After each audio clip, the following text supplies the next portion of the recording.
חוזק בביטחני בהשם, אז קון על ידי תפילה מזאת הטבעים, מהפך sein, als wir sein Adrabe, kießen nur heil min achishech, noch mehr, wie sie gewähren früher. Und kemedubur der Dig, wo sie ist, dass sie dafke beteva nile va nigle. Wie das kommt an Reis in der Halacha bepeil, wie der Rambam schreibt in Hilches Tfila Bitrilose, als Mitzvah sessem in der Teile, aber schaße fällt etwas an Jiden, was für ein Zrochim sie soll nicht sein, dafür, und das hat eine Eise bedauert, misfalle sein la Kodesh Baruch Hu, sheim alle Zrochim. Und das ist der Linie von Mitzvah Tfila, was Tfila ist ein Pirush Amilis, lechelere ist Pirush Amilis kipshutei, wo dort nerezach, wenn Birchas Hashonim und Refuas Achelim, mit Kol HaProtim, wie ist gerechnet in Tfilas Hamido, mit Protim und Protim. Wo Mishmak Elenu kommen doch Messiv sein, noch Protim und Protim, Nesef ab dem Nusach Hashove, lechol Nefesh. Biachad im Zeh sagt me, aber Jachre wie Azach hat schon getroffen, ist demol darf sein, Meidele, beise Mide, schuhu Meidele, Shem Shem Bechuyev Levorech, al Hatev, azeh Yechit auf den Heper, und wie jeder Linie von Kiyim Mitzvah darf da sein, darf da sein, Beifen Shel Simcha. Und wie mir sagt Abderuf, aber darf sagen, auf Kol Ma David Rachmon Letavovid und Gamzu Leteva. Aber das ist noch mehr, und beloschen Akedesh, die mit Duber Baruch kam Pomim, wie das ist bei Pashtus, ich es verstandig von den Gmois, wo die Gmore bringt, aber ne gehe zu Kol Ma David Rachmon Letavovid, die gewähren mehr nicht. Was mit mir näher gewesen a Hesig, wenn er geht zu Gamsu Leteva von noch mich Gamsu, ist nicht nur mit mir näher gewesen a Hesig, noch sogar gewesen, von dem Opfer, was ist Gibelgebieten geworden, von der Avonim Tevis und Margolis, ist das gewesen noch mehr wert, wie Avonim Tevis und Margolis, kemevuir in dem Sipur bepascht. Wo der Bier bei ist, als Yid ist allemal dafür leben mit Teras Chaim, wo der Simon von Leben ist, Yid, was Beschaß steht bei Meretz und bei Chayos und bei Simcho, und wie bald als der Kohl der Rege von Leben, Afal Pi, was sie durch Inuyim in Kamo Protim, so habe derselbe Ingen hat Teichen Apnimi ist, aber das ist der Ingen von Chaim, ich bin Eile Bechol, Maimi du Matzev, darf leben mit dem ganzen Sture. Benele ist a Filas hat getroffen a Sach, wo sein Tfil hat nicht geholfen, ist a sichere Sache, das darf nicht mindern, memai sein, in sein Chais, wie bald ist nicht Stave geworden, soll dienen Lelikim Chai, durch Memale sein der Heroes von Teras Chai, Bechai auf Yemim, ist davon verstandig, als darf beim sein der Tomid, da wird es Hawaii besimcha auf Tuv Levo, Likibule besimcha, Afal Pi, was bet, Beshas Meise, Benegel, Behevu, Leosid, soll sein Beteva, Nile, Vanigle, Davko.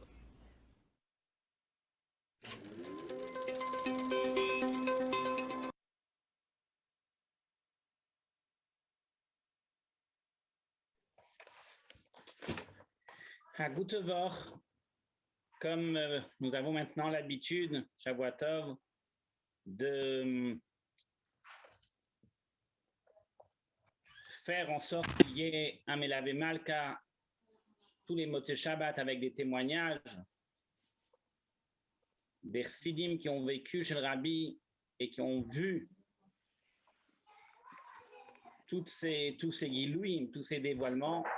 Et comme on sait très bien que dans la parashat Vayeshev, Tafshinun Bet, le Rabbi a beaucoup parlé ce Shabbat-là sur la grandeur du travail d'Ufaratsta qui a été fait en France.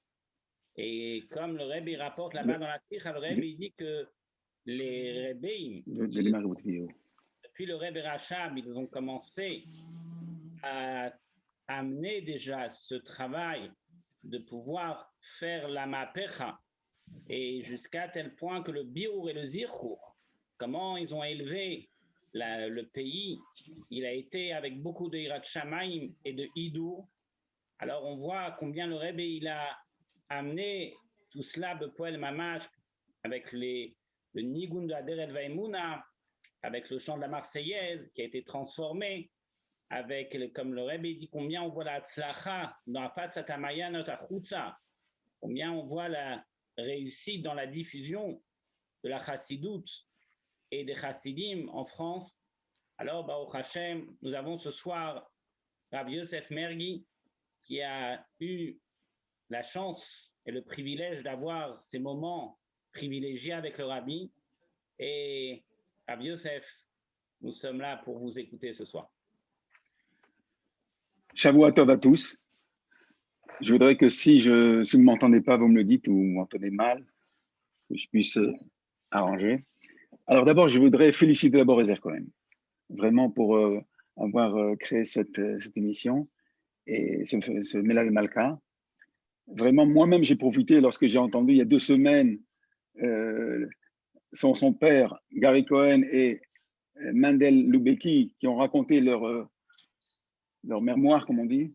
Alors vraiment, ça m'a donné beaucoup de trizouk moi aussi. Et j'ai eu envie de le faire. Et donc, je te félicite, mon cher Ezer Cohen. Et vous savez que le Rabbi, d'abord, je voudrais dire que le Rabbi il avait beaucoup d'affection pour les Français. Vous savez, il a montré plusieurs fois. Il a fait une affection particulière pour les Français. Et la preuve, c'est d'abord que lorsqu'on allait chez le Rabbi, on allait chez le Rabbi nous payait la moitié du voyage. Alors que les Israéliens qui venaient d'Israël, et le billet était le double, le Rabbi payait que $100. Et vous savez qu'un jour, lorsqu'ils ont fait le Sefer HaShluchim, Rav Krensky a posé une question au Rabbi dans la voiture, lorsqu'il accompagnait le Rabbi chez lui. Il lui a dit, pour la question de Paris, est-ce qu'à Paris, un chaliar est quelqu'un qui est Keli Kodesh tout entier, c'est-à-dire qui fait que ça toute la journée?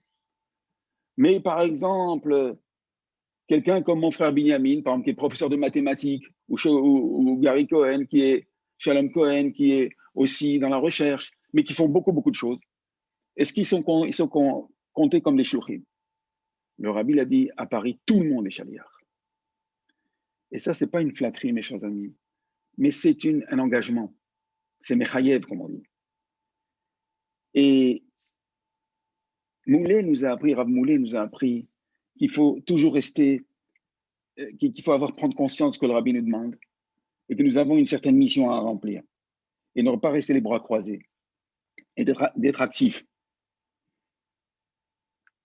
Vous savez qu'un jour, c'était exactement Tafshin Ahmed, la première chidoute.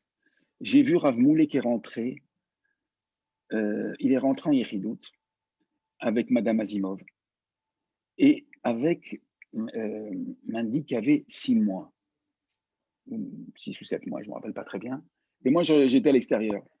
Et ce qui m'a frappé, c'est que Madame Azimov est rentrée comme le bébé dormait, elle est rentrée avec de la poussette dans la chambre du Rabbi. Et ça m'a beaucoup frappé, ça m'a marqué. Certainement, j'ai pensé que le secrétaire Abay Groner, il a autorisé, il a demandé au Rabbi que le Rabbi ne voyait pas l'inconvénient, c'est un enfant d'or. Au bout de 10 minutes, Madame Azimov, et elle sort avec le petit, et Moulé restait à l'intérieur pendant 20 minutes. Quand il est sorti, j'ai demandé, dis-moi Moulé, raconte-moi, s'il te plaît, qu'est-ce que le rabbi t'a dit? Il m'a dit, tu sais, une chidoute, c'est privé. C'est que pour moi, entre moi et le rabbi, mais je vais te dire quand même quelque chose. Puisque tu demandes, je vais te dire quelque chose. Le rabbi m'a dit, un bal tchouva, quand on rapproche quelqu'un à la teshuva, il ne faut pas le rapprocher et l'abandonner après. Il faut s'occuper de lui, lui fournir tout ce qu'il a besoin.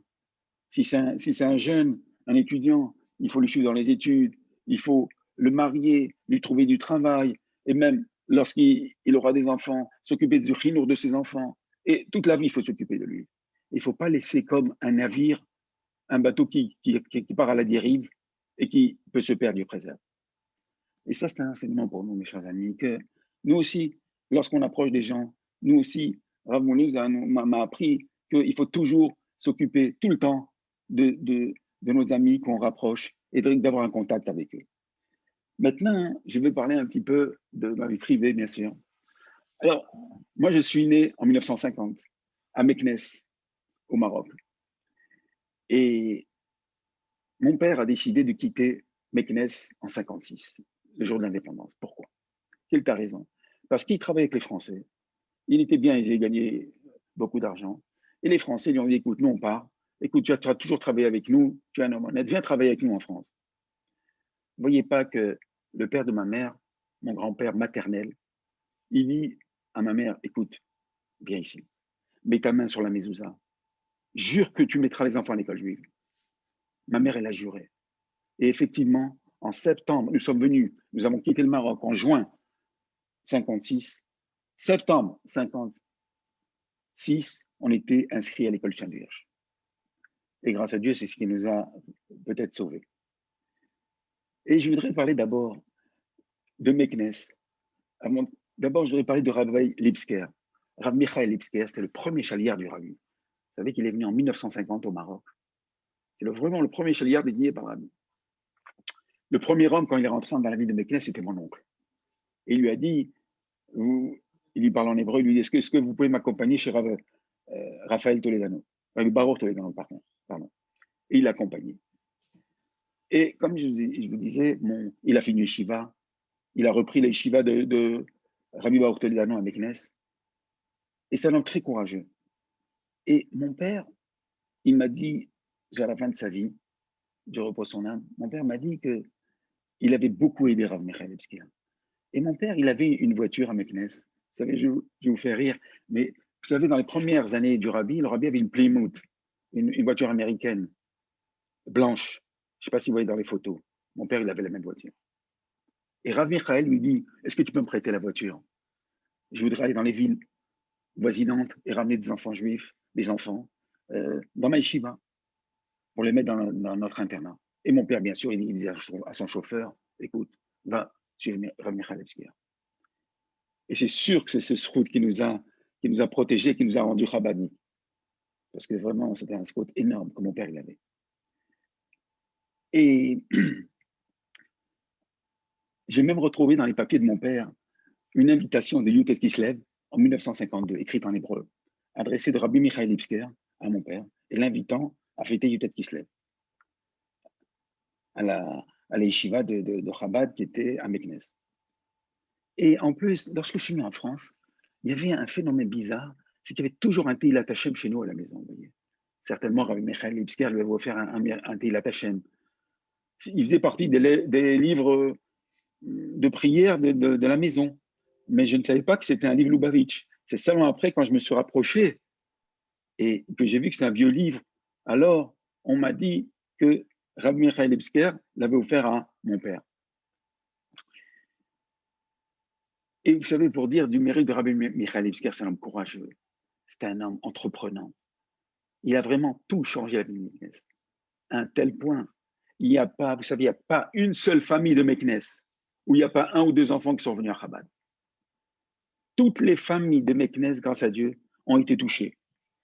Plusieurs fois, alors quand j'étudie avec des étudiants, j'étudie avec un tel au local, et je vois des jeunes enfants qui ont un nom marocain. Je dis, de quelle ville vous êtes?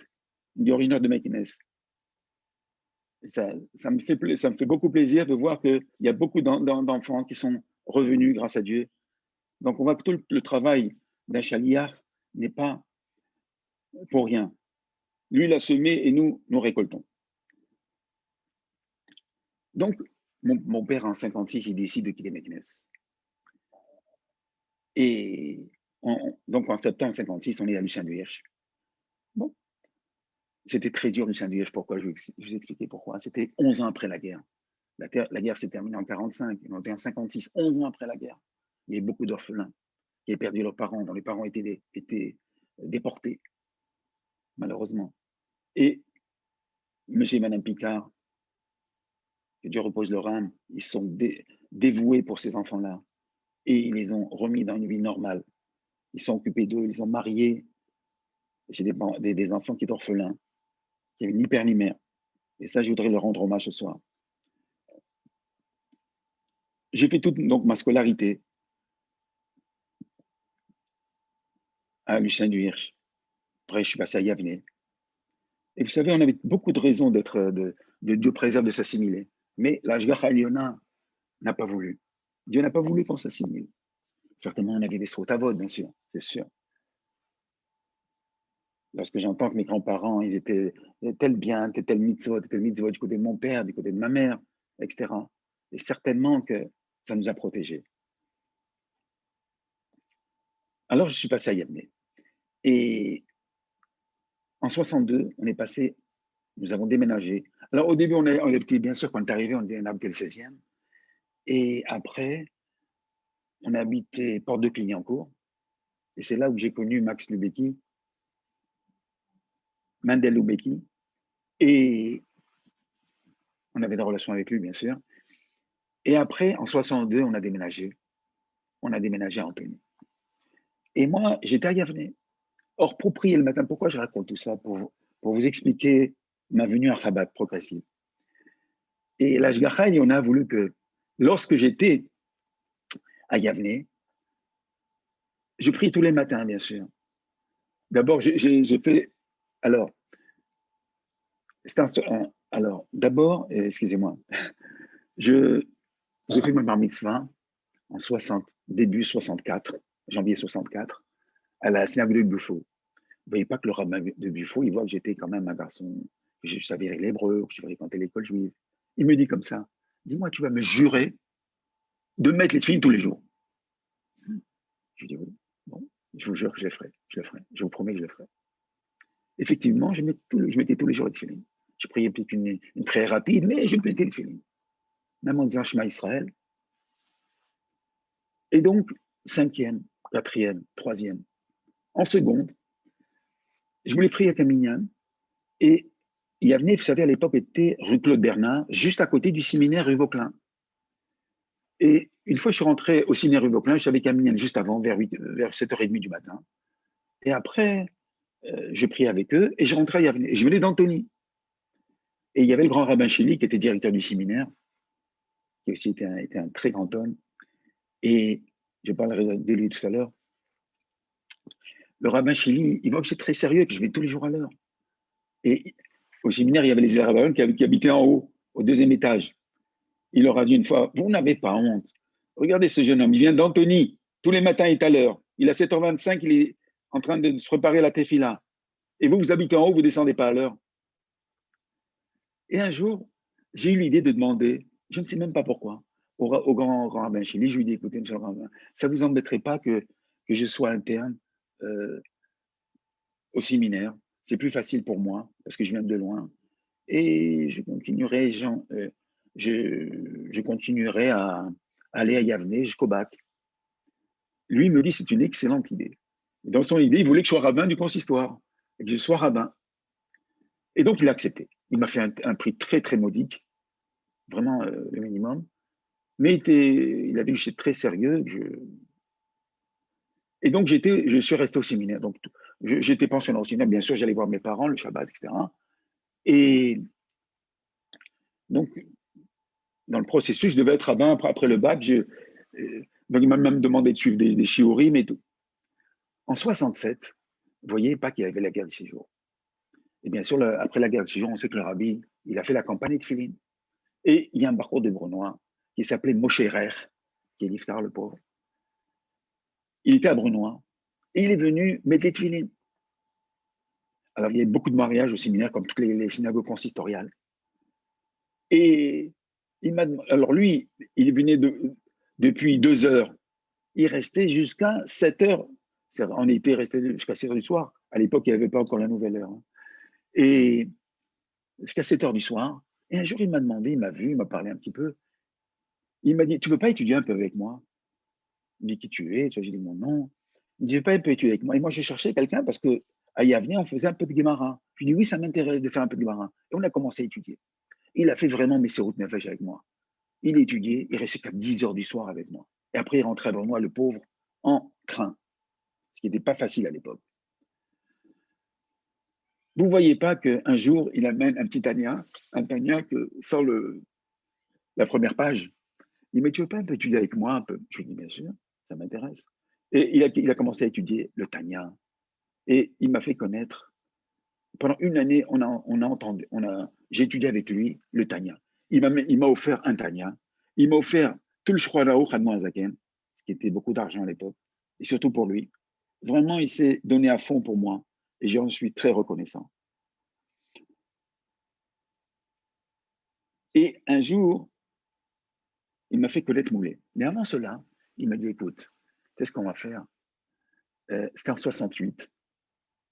Donc, c'était en première, parce que j'ai passé le bac 69. Alors, en Hanouka 68, Moulet n'était pas encore à Paris, donc il ne pouvait pas me le présenter, bien sûr. Lui, il voulait me le présenter, mais après, il me l'a dit. Il dit, je voulais te présenter, mais il n'était pas là. Il était aux États-Unis. Et il m'a dit, écoute, si tu veux, tu peux venir après moi 2 semaines. Les 2 semaines de vacances de Nitel, comme on dit, de Hanouka. Tu vas venir et ça va te faire beaucoup de bien. Je suis d'accord. Et on m'a mis avec Moulé Gorevitch, le chalieur, Shmuel Gorevitch, le chalieur de Lyon. Qu'est-ce que je vois un nouveau monde. Lui, le pauvre, était malade comme un chien. Il mouchait jaune, il avait une sinusite. Il était vraiment... Et il a étudié de tous les jours, il a laissé tomber son travers. Il a étudié avec moi de 10 heures à 1 heure. On a fait la Gemara. Et à côté, dans le Zal, dans la Yeshiva, il y avait les 2 Kalmenson, il y avait les 2 Vichansky, il y avait les Lepkovski, les Gorevitch, et il y avait Rav Yosef Goldberg, le Rosh Shiva, le Gaon à dire. Et il passait avec les Bachorim, il parlait de Niglé. Et moi, je regardais tout ça, j'étais vraiment impressionné. Et c'était extraordinaire comment, après coup, j'ai réalisé qu'il a fait un grand Messiot Nefesh. Pendant 2 semaines, il a laissé tomber son travers. Il a étudié avec moi, Shmuel Gorevitch, de 10 heures à midi. Et bien sûr, j'avais des chavrutot le soir. Donc, ça m'a fait beaucoup de bien. Je raconte vite, Rav Moulay Azimov se marie vers Purim 68. Et le rabbi lui a dit que juste après Pessah, il devait rentrer à Paris. Et ce qui s'est passé. Et juste à ce moment-là, Moshe Rech, il m'a dit, écoute, je vais te présenter Rav Moulay. Tu verras, c'est un homme très, très bien. Moulay Azimov, il vient de se marier. C'est quelqu'un de très, très bien. Tu verras, tu progresseras avec lui. Et j'étais le voir. Il m'a reçu chez lui dans l'après-midi. Et il m'a invité à un cours. Et j'ai même invité quelqu'un du séminaire. Il y en a qui le connaissent certainement, Dr Betache, Chaim Betache qui était avec moi. Ils étaient dans la même classe à Yavne. Je lui ai dit, écoute, viens, on va chez Rav Azimov et on va voir. Effectivement, on allait tout. Moulay travaille le matin au Cheder, chez Rav Kalmenson, au Bervilliers, il me semble. Et l'après-midi, il rentrait, et juste nous, on arrivait vers 4 heures, il était avec nous. Et j'étais impressionné. Comment tout ce qu'il disait, c'était vrai. C'est tellement, il avait une kedusha, une sainteté, une attirance, vraiment il était chaleureux, il était émette. Je ne sais pas comment vous dire. Et on a suivi des cours c'était 1 ou 2 fois par semaine. Et petit à petit, je m'approchais et je devenais pratiquement, je m'attachais à lui.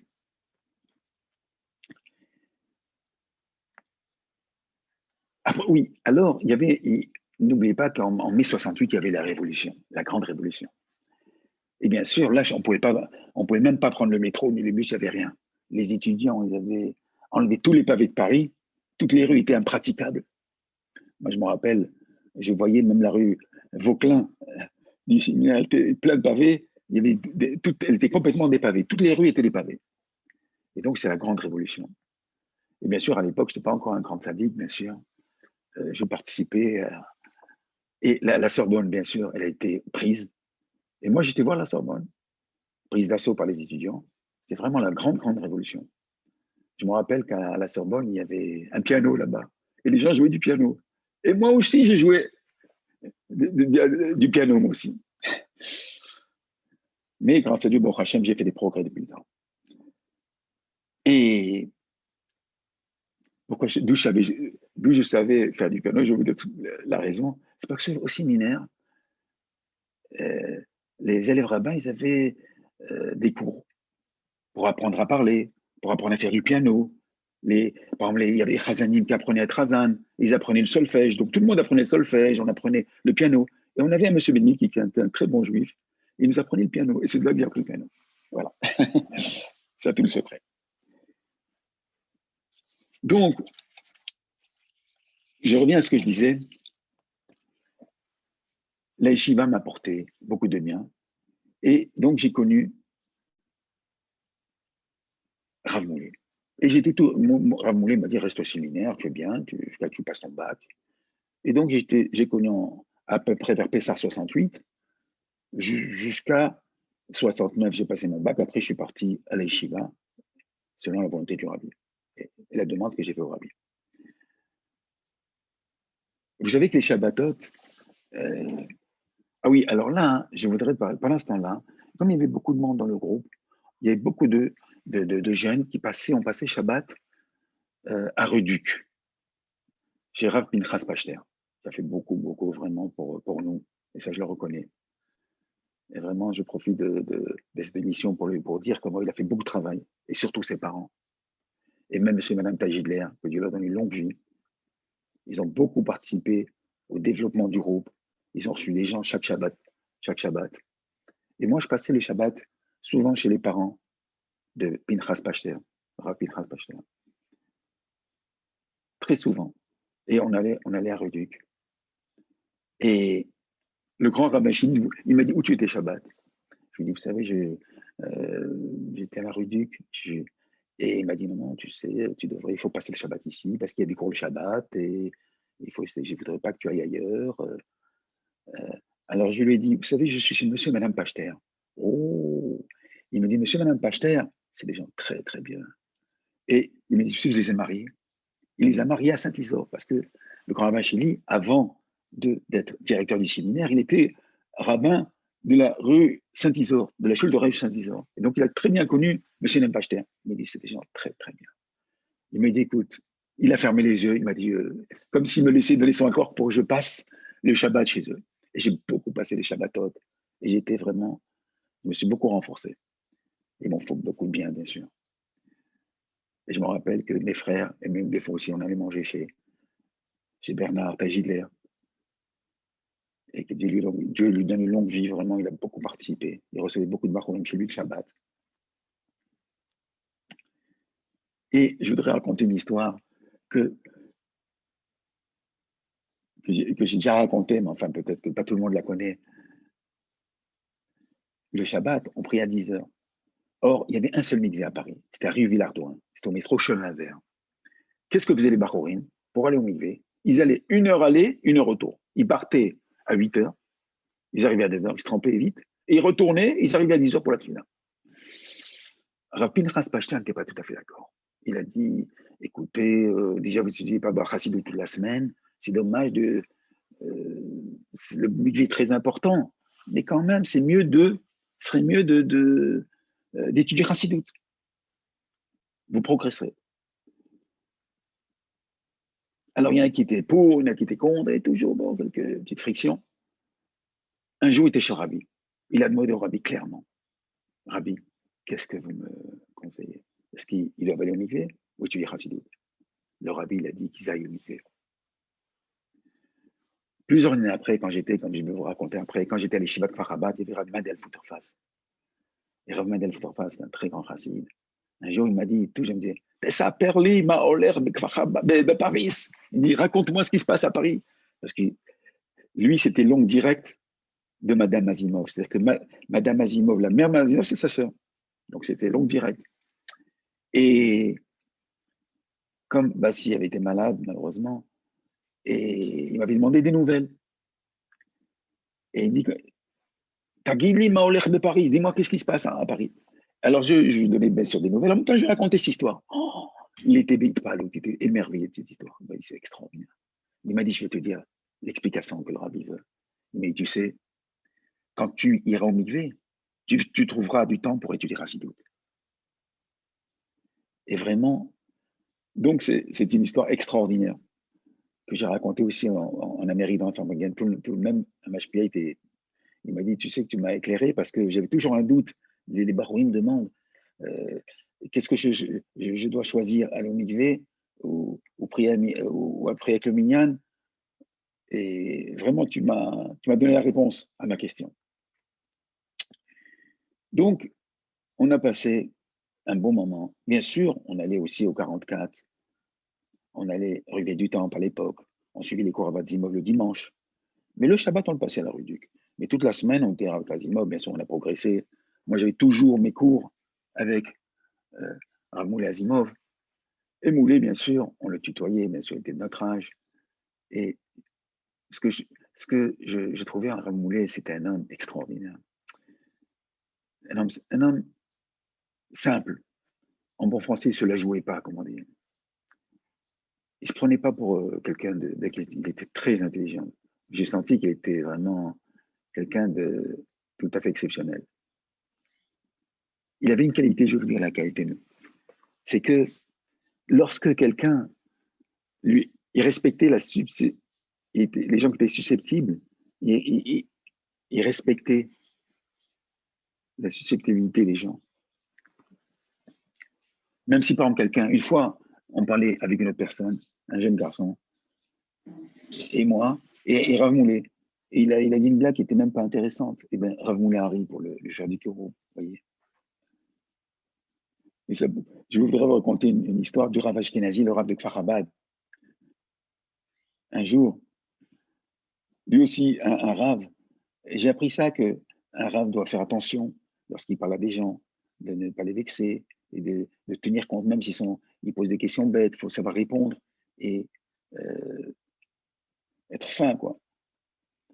La même chose un maître d'école, il faut savoir répondre à un élève. La même chose, le père dans sa famille.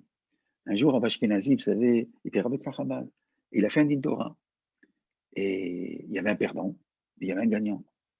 Un jour, le perdant, il est venu chez Rav Ashkenazi, il lui dit, écoute, tu sais, moi, je suis un homme honnête, je ne mens pas, jamais. Je ne mens pas. Tu le sais que je ne mens pas. Il dit, oui, c'est vrai. Je suis un homme honnête. Il dit, c'est vrai. Il dit, écoute, le rabbi, hier soir, il m'est venu en rêve. Et il m'a dit que j'avais raison dans mon din Torah. Le rabbi ne s'est pas laissé démonter. Il a dit, écoute, regarde, je vais t'expliquer. Tu sais, je sais que tu es un homme honnête. Je sais que tu dis la vérité. Mais je vais te dire, si je commence à remettre en question tous les din Torah, surtout le tien, les gens qui vont venir après, ils vont me dire, écoutez, voilà, peut-être, vous savez, le dîner n'est pas comme ça, peut-être ils vont me donner tort, mais peut-être j'ai raison, etc. Tout va être remis en question. Alors, si je commence avec toi, écoute, ce que je te propose, si le rabbi revient en rêve, dis-lui de venir me voir. C'était un petit peu, mais pour vous montrer comment des fois il a réussi à ne pas faire honte à cet homme-là, à le respecter. Et ça, c'était Rav Moulé, vous voyez. Moulé, il ne faisait rien par la force. Rav Moulé ne nous forçait pas à faire. Il voulait que, comme Rav Shalom l'a dit, il voulait que nous-mêmes, on décide, vous voyez. Donc, le groupe s'est développé, bien sûr. Et en 69, j'ai passé mon bac. Et après, il y avait deux solutions. Soit je restais dans les études rôles, ou soit j'allais à l'Yeshiva. Et là, le rabbi, il a envoyé tout le monde à la faculté, sauf trois. On est trois. Il y avait Yaakov Spitetsky, qui habite Yerushalayim maintenant, Daniel Amram, qui habite en Israël aussi, et moi. Mais tous les autres, le rabbi a dit continuez. Vous avez commencé le chol, continuez. Bien qu'il y ait des gens qui ont demandé, qui voulaient aller à l'Yeshiva, le rabbi non. Il a dit continuez le chol. Et donc, le rabbi, il nous envoie à Kfar Chabad. Et le rabbi, dans la Yechidut, il m'a parlé en français, bien sûr. Il m'a dit comme ça, vous direz au rabbin Moulé Azimov. Il ne m'a pas dit Rav Shmuel Azimov, il m'a dit, vous direz au rabbin Moulé Azimov de parler avec le responsable de Kfar Chabad qui s'occupe des Balei Teshuvah, qui est en visite ici, pour que vous ayez une bonne intégration et que vous réussissiez dans l'étude de la Torah. Il s'appelait Rav Gafni. Alors, Rav Gafni, c'était un homme extraordinaire. Je suis venu à Kfar Chabad. Lui, il donnait un cours en anglais. C'est ça le problème. Il donnait un cours en anglais. Mais comme le rabbi nous a envoyés chez lui, il faisait le même cours. Il disait une phrase en anglais, il traduisait en hébreu. C'est incroyable. Il fallait une patience incroyable. Mais comme le rabbi nous a envoyés chez lui, alors il faisait ça. Finalement, on a pris nous trois, on a pris l'anglais finalement. On le comprenait. Mais un jour même, il a dit aux élèves, il dit, vous n'avez pas honte, regardez, ces 3 Français, ils viennent d'arriver, ils sont sérieux dans les études et vous n'étudiez pas, c'est pas juste. Bref. Et le rabbi, il a demandé à la direction de la yeshiva de faire attention à nous, bien sûr. Et effectivement, j'ai eu des très bons chaverim. J'ai vu un chaver qui s'appelait Rab Shabtai Slaptitsky, c'est le chalier d'Anvers. C'est un grand gars. J'ai dû avec le Chassidut. J'avais Franzin, le fils de Rav Franzin, un Kaplan, un Segal qui était avec moi. Ils sont tous des Rosh Shiva maintenant.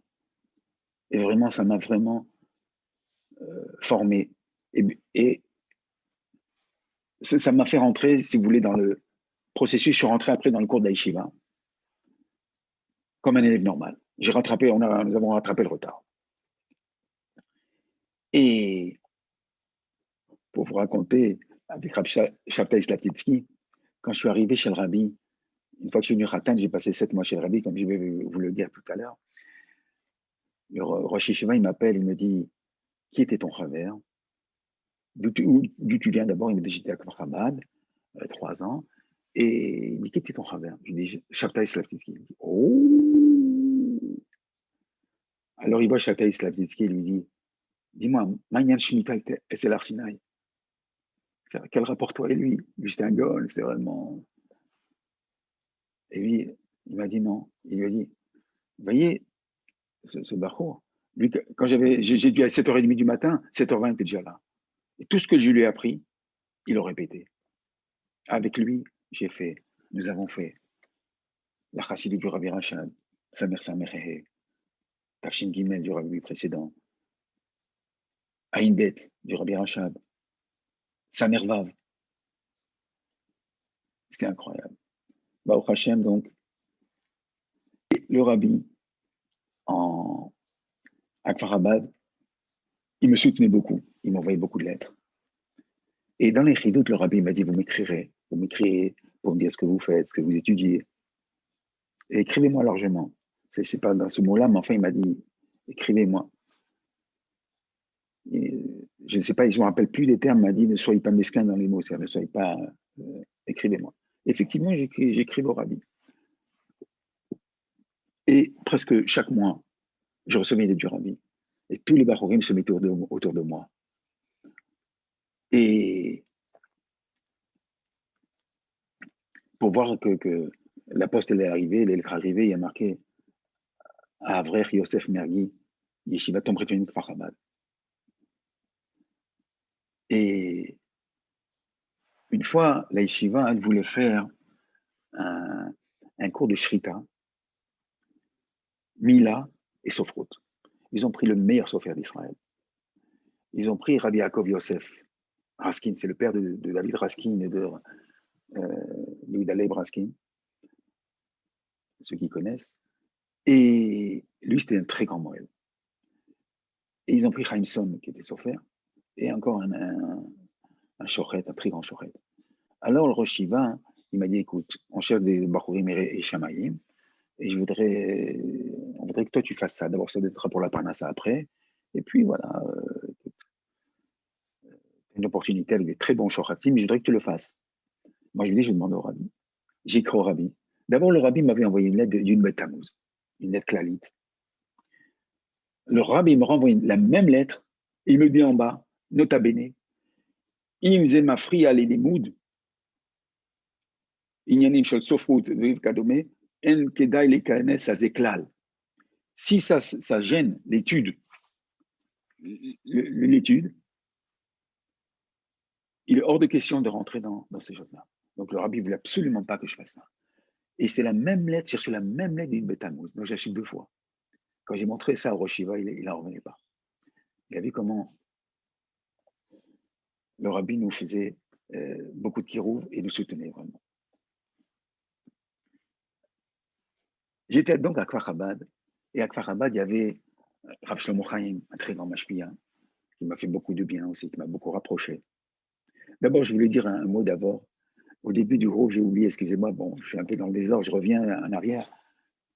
Vous savez qui a étudié beaucoup avec moi au début du groupe, c'est Rav Moshe Nissan Azimov, le frère de Moulet. Il nous a beaucoup donné dans l'étude de la Gemara, mot à mot. Et Rav Moulet nous disait toujours, apprenez peu, 3 lignes, 4 lignes, mais faites-le bien. Et c'est comme ça qu'on progresse. Effectivement, Moshe Nissan Azimov, que Dieu lui donne une longue vie, nous a instruit dans la Gemara, dans le Shulchan Aruch. Et je lui remercie, j'en suis reconnaissant. Et vraiment, pas seulement moi, tout un groupe. Et on a ainsi progressé. Donc, je reviens à Kfar Chabad. Donc, je suis resté à Kfar Chabad. Et il y avait Rav Shlomo Chaim pendant 2 ans. Et après, Rav Shlomo Chaim, il est décédé. Et Rav Mendel Futerfas est venu. Il est venu. Et je l'ai connu encore 2 ans.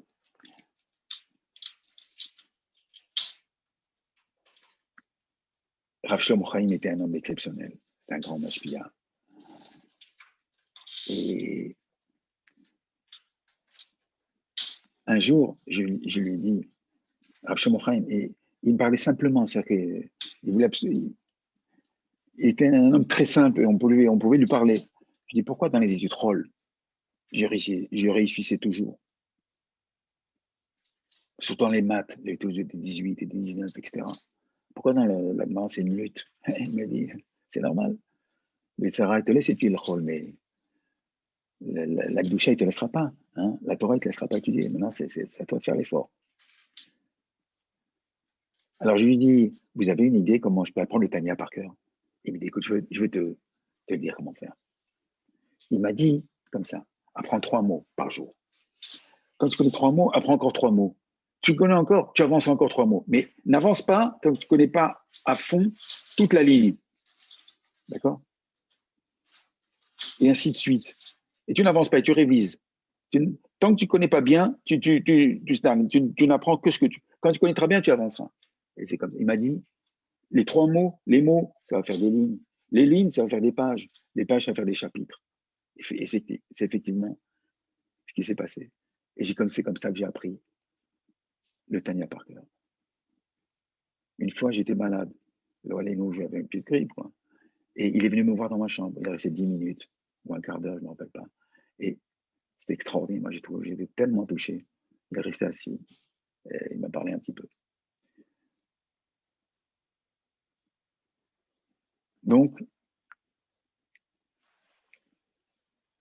Donc j'ai passé des belles années à Kfar Chabad. Et oui, alors, la première année, je suis venu en Tafshin Lamed en 70, c'est-à-dire 69, bien sûr, parce que l'année commençait en 1er janvier, c'était juste après Tishri, c'est en 69, c'est Tafshin Lamed. Et en Tafshin Lamed, je voulais aller chez le Rabbi. Et bien sûr, je n'avais pas beaucoup d'argent. Alors, Binyamin, mon frère, il m'a dit, écoute, qu'est-ce que tu vas faire? Je vais demander à la colonie de vacances, il y avait une colonie de jeunes enfants qu'on faisait à Brunois. Tu vas être moniteur, tu vas venir pour être moniteur au mois d'août. Et avec ça, moi, je te compléterai et tu iras, on ira chez le Rabbi pour Tishri. Très bien. Effectivement,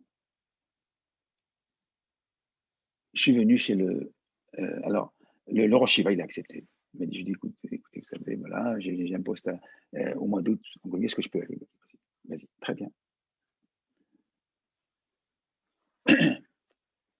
Bien sûr, à Brunois, j'ai passé un mois parce que j'étais qu'est-ce que je voyais? J'ai vu Rav Nissan Nemanov. Et lui aussi, c'était le mashpia de Brunois. Et lui, le soir, vers 2h ou 3h du matin, il passait dans les chambres, tous les enfants dormaient. Il voyait s'ils avaient la kippa sur la tête, s'ils avaient Negel Vasser à côté de leur lit. Si quelqu'un avait perdu sa kippa, il le remettait. Et moi, j'ai le sommeil très léger. Dès que quelqu'un rentre, je me réveille. Et je l'ai vu rentrer, il m'a salué. Et après, j'ai refermé mes yeux et je me suis endormi. J'ai vu qu'il a traversé toute la chambre. Et je l'ai vu qu'il remettait la kippa sur les enfants. Bien sûr, pendant ce mois-là, j'ai appris aussi avec des bachourim. Et ça m'a fait beaucoup progresser.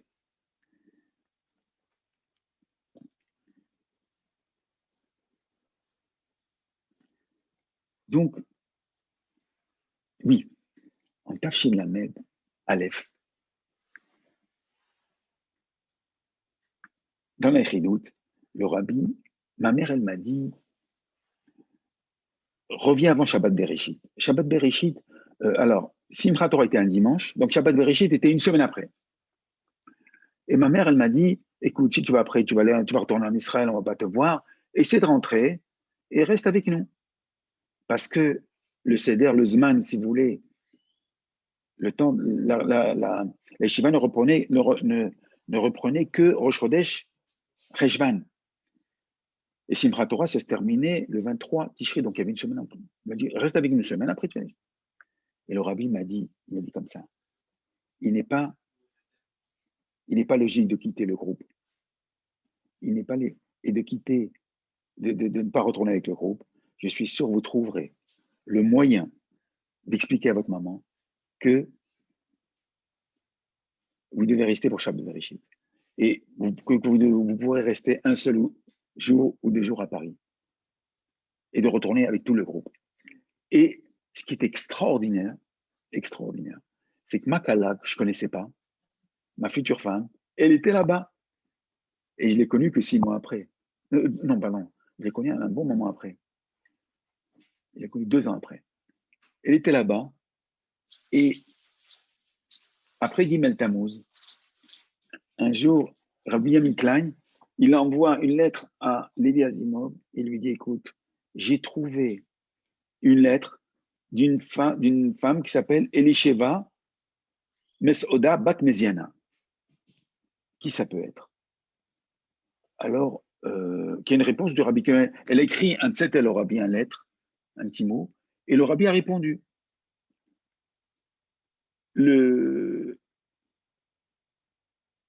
Alors, il a fait des recherches, il a vu que c'était ma femme. Alors oui, il est là.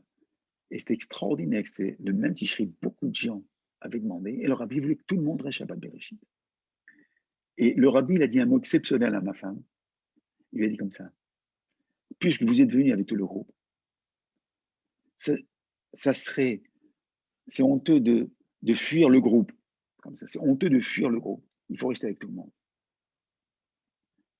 Je lis, Kevan Sheba'a ima groupe, Yachad, Tarzor et Tsofat, im kol groupe, Areze Elbon Bricha.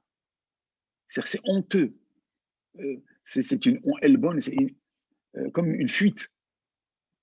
Donc, de là, le rabbi, il a montré que le groupe, c'est une entité, c'est une unité exceptionnelle.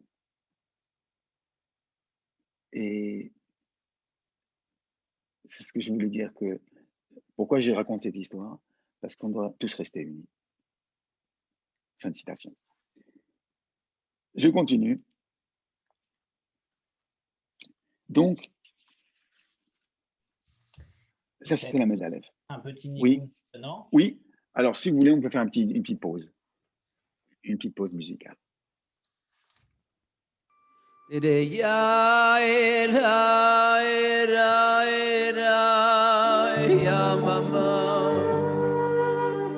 Ya mama mama ay la do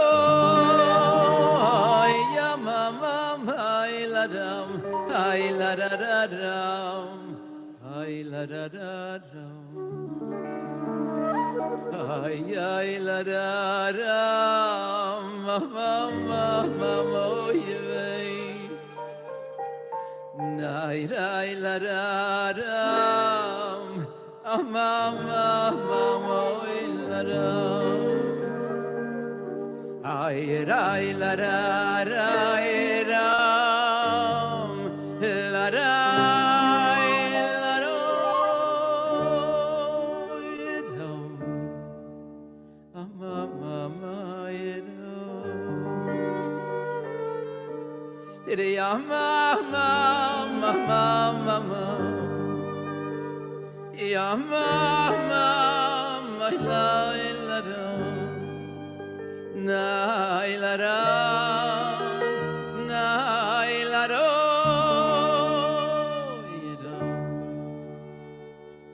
ma ma ma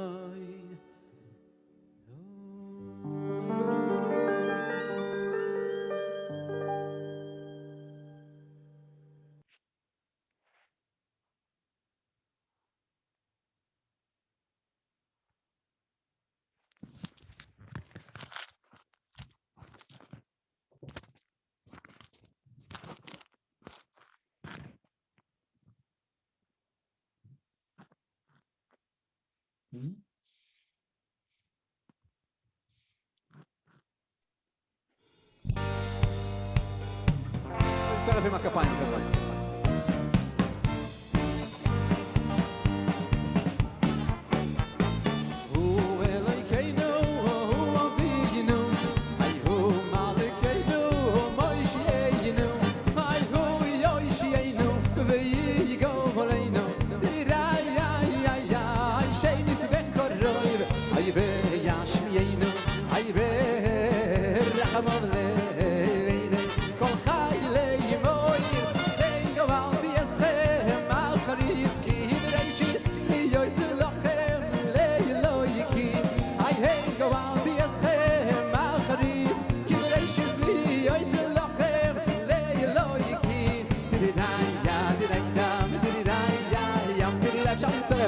שמכיר, תרידאי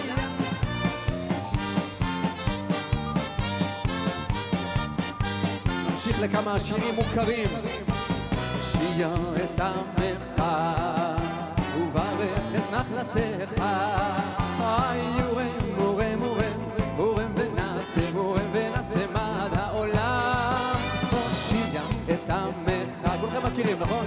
וברך את נחלתך יורם, מורם, מורם, מורם ונעשה, מורם ונעשה מעד העולם הושיע את עמך וברך את נחלתך יורם, מורם, מורם, מורם ונעשה, מורם ונעשה מעד העולם הושיע את עמך וברך את נחלתך יורם, מורם, מורם, מורם ונעשה, מורם ונעשה מעד העולם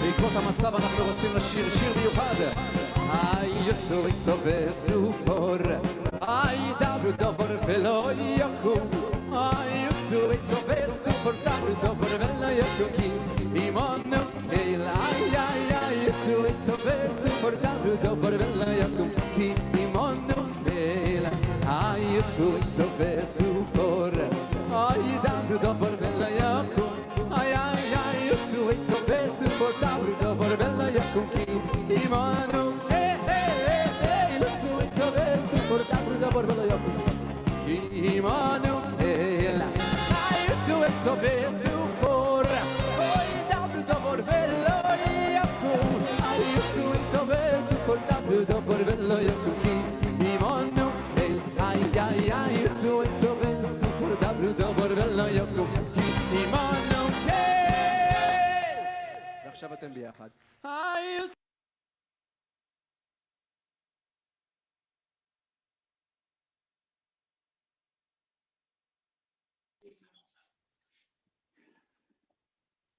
Donc, je continue. Alors, je voudrais d'abord raconter mes premières impressions quand je suis la première fois chez le rabbi. Je suis arrivé, on est venu Slichot, Tafshin Lamed, Tafshin Haftet bien sûr, pour Tishri. Et à 7 h du matin, on est parti au Slichot. La première fois que je voyais le rabbi. De l'aéroport, on est arrivé vers 5 h du matin à New York. De l'aéroport, on est parti au Yosemite. On a posé nos affaires là où on devait dormir. Et on est parti vite au Slichot, se tremper au mikvé, aller au Slichot. Et là, je vois le rabbi qui rentre. Que vous dire, un homme distingué. En même temps, un Meller qui rentre, et en même temps, un homme simple. Une simplicité extraordinaire. Bien sûr, j'ai fait Sheriano.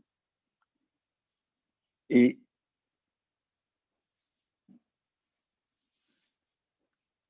pendant tout ce Tishri, bien sûr, on avait étudié, on avait progressé, et on avait des places pour le Fabringen. On disait les Chaim au Rabbi.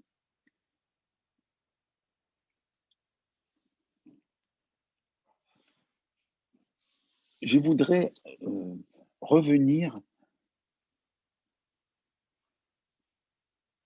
rapidement. Vous savez qu'à Kfar Chabad, Rav Moulay me demandait beaucoup de choses. Et il m'a dit, écoute, trouve-moi des mezuzot. Vous savez, quand Tafshin Lamed Aleph, un jour, Rav Fradakov, il téléphone à Rav Moulay. Il lui dit, écoute, le Rabbi voudrait que tu changes toutes les mezuzot de France. Nous, on paiera 70% et toi, tu paieras 30%. C'était extraordinaire parce qu'une mezuzah valait 10 francs quoi, à l'époque. C'était extraordinaire. Et Moulay, il me téléphone, il me dit, écoute, ah oui, d'abord, quand j'appelais Moulay, toujours, je l'appelais en PCV, il me prenait toujours. C'était extraordinaire. Et il m'a dit, écoute, le Rabbi veut absolument qu'on change mes autres, trouve-moi des bons sofrim. Vraiment, donc j'étais réquisitionné par Moulay, quoi. À part ça, tous les Français qui venaient passer un Shabbat, c'était moi qui m'en occupais. Mouyehoudi, quand il fallait parler au Kotel Maravi, on parlait en anglais, en espagnol, en allemand, toutes les langues. En français, c'était moi, etc.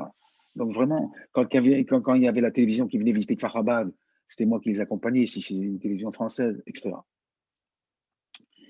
Et donc, Rav Moulay m'a dit, trouve-moi des sofrim. J'en ai trouvé des mezuzot, je les ai envoyés. Et c'était pas évident. Et pour terminer cette histoire, Rav Moulay est venu, il avait 10 millions de dettes à l'époque. C'était une fortune pour l'époque. Je passe 170. Et un jour, alors, le Tishri suivant, il est venu voir, en Tafshin Lamed Aleph, il est venu voir Rav Fradakov. Et il a dit, vous savez, j'ai beaucoup de dettes, et si vous pouvez me donner un peu de trésorerie, ça me ferait du bien. Et Rav Fradakov, il lui a dit, écoute, la trésorerie du Rabbi est très mauvaise en ce moment.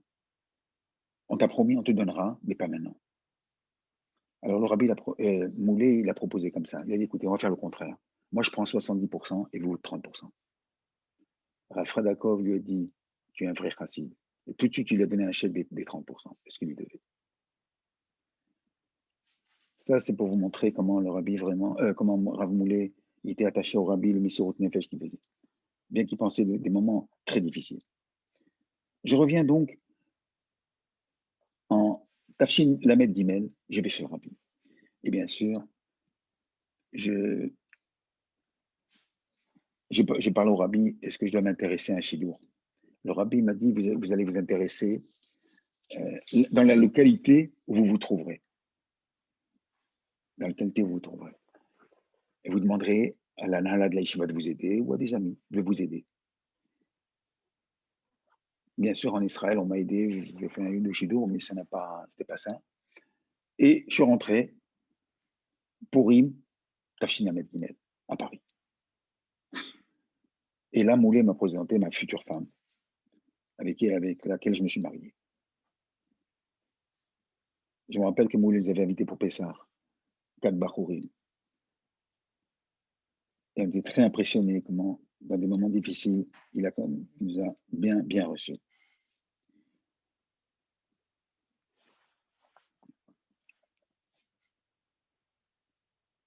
Et oui. Alors, je suis venu Khatan en Iyar. Et j'ai demandé au Rabbi si je pouvais passer 6 mois chez le Rabbi, dans la yeshiva du Rabbi. Le Rabbi a accepté. Je suis devenu Khatan au début Iyar, mais je me suis marié que 7 mois après, Rosh Chodesh, Kislev.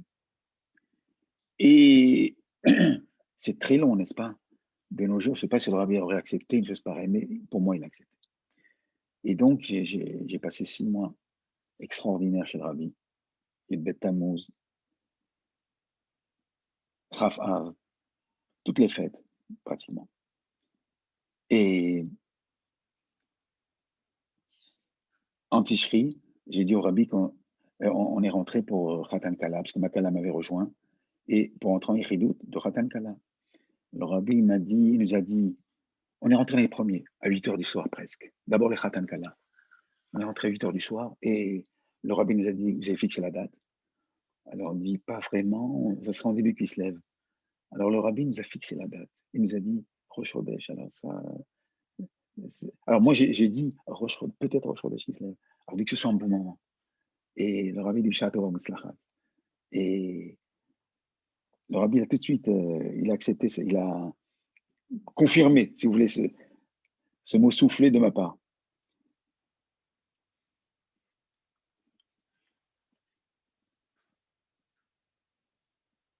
Oui, j'ai demandé au rabbi, moi et ma femme, on voulait faire le kollel à New York. Le rabbi m'a dit non. Il m'a dit une année de kollel avec Farabad. En principe, j'en restais 2 ans à l'époque. Mais je savais que le rabbi voulait une année, donc je savais que je devais absolument étudier. Et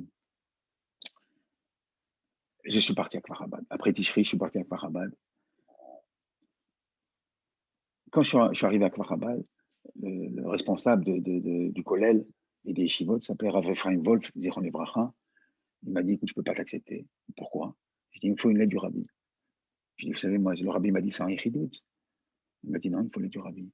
Je lui ai dit, mais vous plaisantez. Je lui ai dit, mais est-ce que vous croyez que je vais demander au rabbi en plein Yechidout, écoutez, donnez-moi une lettre pour la direction du kollel? Je n'ai même pas pensé à une chose pareille.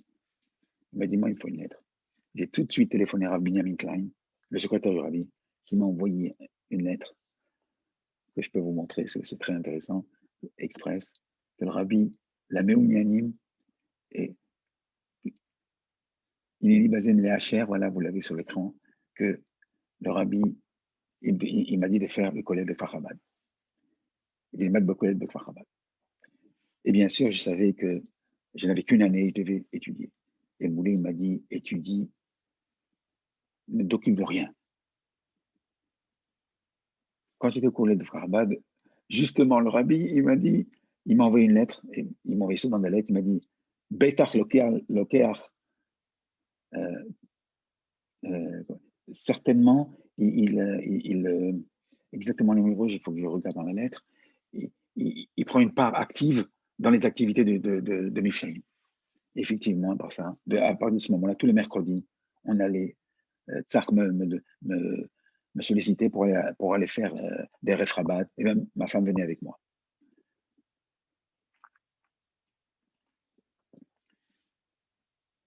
J'ai passé la Simicha à Kfar Chabad, et mon voisin, c'était Rav Ashkenazi. Et vous savez que quand l'année où j'étais à Kfar Chabad, le Rav Garelik était Niftar. Et donc, 2 rabbanim ont été élus, avec l'accord du rabbi, bien sûr.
Donc, je reviens à ce que... Donc, à Kfar Chabad, j'ai étudié au collège. Et là, comme je vous ai dit, j'ai eu l'occasion d'étudier avec Rav Ashkenazi. Rav Ashkenazi venait d'être nommé Rav. Et un jour, le Roche collègue qui s'appelait Rav Avraham Hersh Cohen, qui est un très grand gaon, il m'a dit, écoute, Youssef, Moti Ashkenazi vient d'être Rav, il doit prendre très faute. Va prendre avec lui. Et toutes les après-midi, j'allais chez lui. Il n'était pas loin, il habitait juste à côté de chez moi, c'était très loin. C'est-à-dire que nous, le collège était d'un côté du Kfar, et nous, on habitait de l'autre côté du Kfar. Mais Moti Ashkenazi habitait à côté de moi. Et donc, j'ai étudié avec lui, et j'ai étudié toutes les fautes avec lui, pendant un certain temps. Et je me rappelle même qu'un jour, quand j'ai passé la smicha, je l'ai vu rentrer chez lui. Moi, je sortais de l'examen, et il m'a dit, je lui ai dit, est-ce que tu veux écouter les questions qu'ils m'ont posées? Et je lui ai dit toutes les questions, et il m'a dit, tu as bien répondu. Alors, il a signé même sur ma smicha. C'est-à-dire chez la smicha de Rav Grossman, Avraham Hersh Cohen, Rav Trebnik, qui étaient les deux rabbins du Kfar Chabad, les deux maris d'Atras et Rav Ashkenazi. Et ainsi, oui. Et vous savez, j'ai étudié. Alors, quand j'étais aussi au collège, une fois le Roche collège, il m'a dit, écoute, mercredi après-midi, tu vas aller pour 2-3 heures, tu vas enseigner au Bet Sefer Lamlacha. Bet Sefer Lamlacha, c'était un Bet Sefer pour des enfants de tout Israël qui voulaient apprendre un métier.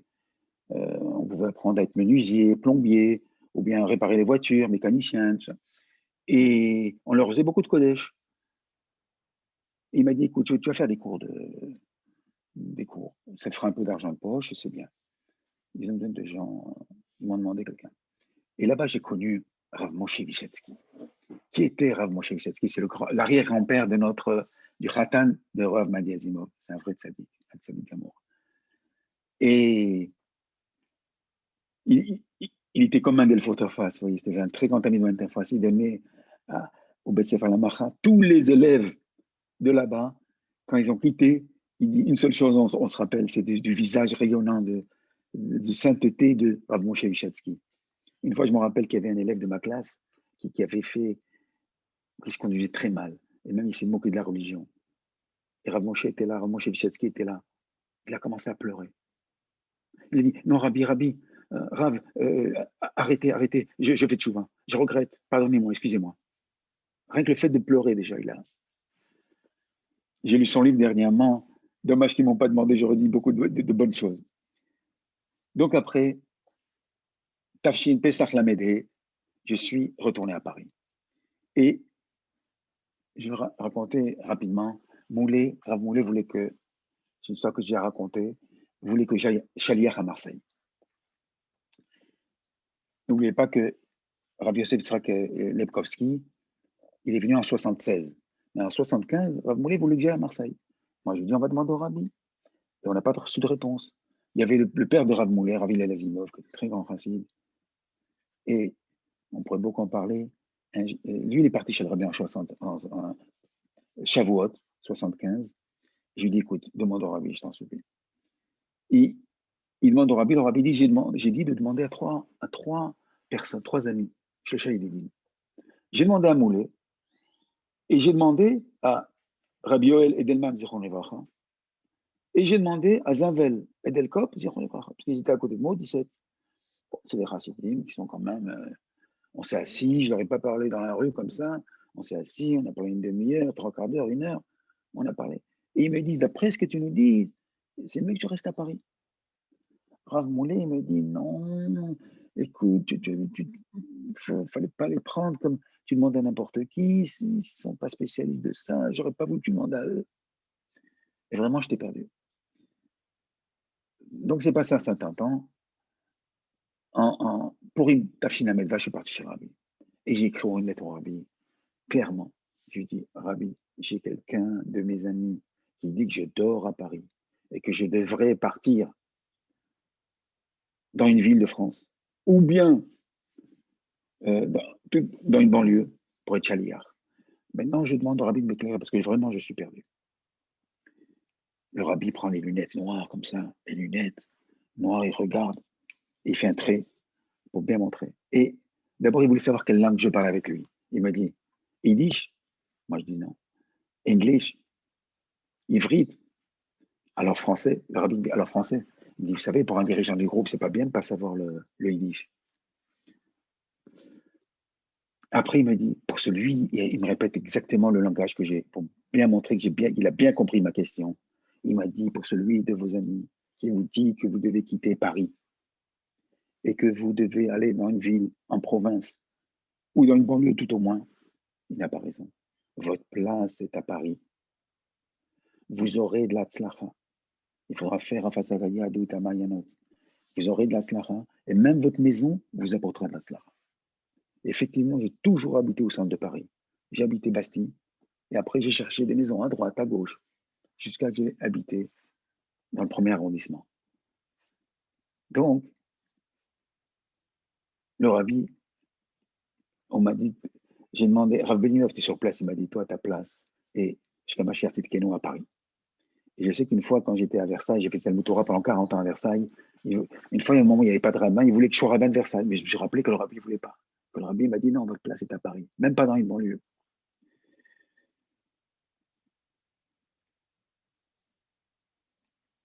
Quand je suis rentré à Paris, j'ai commencé à travailler avec un homme de Rachichoul qui était aisé, qui avait des enfants du Saint-Duèche. Et que lui, il voulait que ses enfants apprennent plus de Kodesh. Alors, il a demandé à la direction de sortir les enfants du Kodesh et de faire travailler avec moi. Donc, j'avais Mayer Zilberg avec 2 enfants, et ils avaient le fils de M. Tajidler, Baruch Leib, Bernard Tajidler, et je leur apprenais. Dans l'école Saint-Duhirsch, mais tout seul. Et bien sûr, Rav Moulay m'a beaucoup aidé. Il m'a dirigé comment étudier avec ses enfants. Je vous dis ça pour que vous compreniez l'évolution des choses. Et j'ai beaucoup progressé avec ces. Et bien sûr, Moulay, il me donnait beaucoup de conseils. Et même un jour, les enfants étaient très intelligents, bien sûr, ils les aiguillaient très très bien. J'ai fait interroger les enfants par Rav Toledano, du Rincy, par Rav Moulay, ils étaient très contents de leur niveau. Même Rav Toledano, je me dis, oui, toi, des Meknes, et tu devrais enseigner chez moi, et pourquoi tu as quitté tes Sfarades, et ta. Bon, je lui dis, vous ne m'avez pas, c'est pas vous qui êtes venu me chercher, c'est pas vous qui m'avez donné des cours au début. Ah, j'ai bien répondu. Bref. Et donc, Zilbert, il m'a dit, il me payait très, très bien. Et il m'a présenté des cours. Et il m'a présenté des gens du sentier. Avec lui, il travaillait dans le sentier. Il m'a présenté beaucoup de gens. Et c'est comme ça, il m'a dit, écoute, voilà, allez faire des cours d'hébreu pour Bar Mitzvah, pour cet enfant-là, et pour celui-là, et pour celui-là. Et j'ai vu qu'ils avaient des grosses affaires. Et même, ils m'ont donné des dons. Et j'ai apporté des dons à Rav Moulay qui était très content. Et Rav Moulay m'a dit, écoute, si maintenant je vois que tu as un don pour ramasser de l'argent, ramasse l'argent, c'est mieux, parce qu'on a besoin quand même. Il nous faut un peu d'essence, comme on dit, pour faire marcher la machine. Et j'ai commencé, c'est comme ça qu'il m'a présenté. Et vous savez que quelque chose d'extraordinaire, j'avais un cours particulier. J'avais un garçon qui s'appelait Feingold.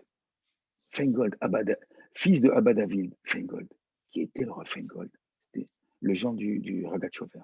C'est-à-dire que l'enfant, c'est l'arrière-petit-fils du Ragachover, qui était fraîche complètement. Mais c'était incroyable comment je suis tombé sur lui à l'âge pratique. Et je l'ai su qu'après. C'est-à-dire que je savais, la femme même était vraiment fraîche. Il y a des Polonais qui avaient une affaire au sentier, Davitex. Et vous savez que le Ragachover, il avait, quand j'ai lu, si vous voyez dans le livre de Ragachover, son genre, c'est un très grand rabbi, Abba David Feingold. Goldfein, il s'appelait, mais il a changé son nom pour sortir de l'origine, Feingold. Et il était complètement frais. Alors le petit-fils était complètement frais. Il avait le nom de son grand-père. Et un jour, ils m'ont dit, la femme elle me dit, vous pouvez pas m'acheter de la shmirematz, de la masse à shmoura? Je dis bien sûr, j'ai amené 2 kilos. Et je les ai invités pour Pessah. Ils sont venus chez moi. Et je lui ai dit au garçon, tu sais que tu as un srout à vote. Après, j'ai su que c'était vraiment la rectification de la Tchouva. Et j'avais le même cas à Versailles. J'avais une fois un garçon, pour raconter vite, j'ai un petit garçon qui venait vers ça, il a appris l'hébreu, mais d'une vitesse incroyable. Alors, des fois, je m'arrachais les cheveux de la tête pour apprendre la paracha à un enfant ou apprendre les aleph-bet. Et lui, là, il apprenait à une vitesse. La mère qui est venue me voir, je lui ai dit, madame, vous avez des rabbins dans votre famille, c'est pas possible. Vous avez des grands rabbins. Elle m'a dit, oui, vous savez qui était mon arrière-grand-père? Rabbi Shimshon Raphaël Hirsch. Oh. Je lui ai dit, madame, vous savez que c'était l'autorité de toute l'Allemagne, l'autorité rabbinique. Il était contemporain du Khatam Sofer. Il a vécu de 1800 à 1888, comme ça. Et je dis, comment, madame, et comment vous pouvez être fraîche comme ça? Comment vous pouvez être non-religieuse? Elle m'a dit, monsieur, toute ma famille a péri pendant la Shoah. Je suis la seule rescapée. J'ai parlé avec cet enfant, et je me suis occupé de lui. J'ai dit, écoute, n'oublie pas ton chorège, tu sais. Ton arrière-grand-père était un très, très grand. Ton grand-père, il était très, très grand rabbin. Et tu sais que tu as toutes les possibilités. Tu as le srout-avot, tu as le mérite de tes parents, et fais tchouva, etc. Mais c'est incroyable comment la Hashgacha m'a amené ces deux élèves sur mon chemin. Je continue. Et donc, j'ai commencé à faire du travail pour Rav Moulay et ramasser. On a ramassé. Rav Moulay était très content de moi. Donc, finalement,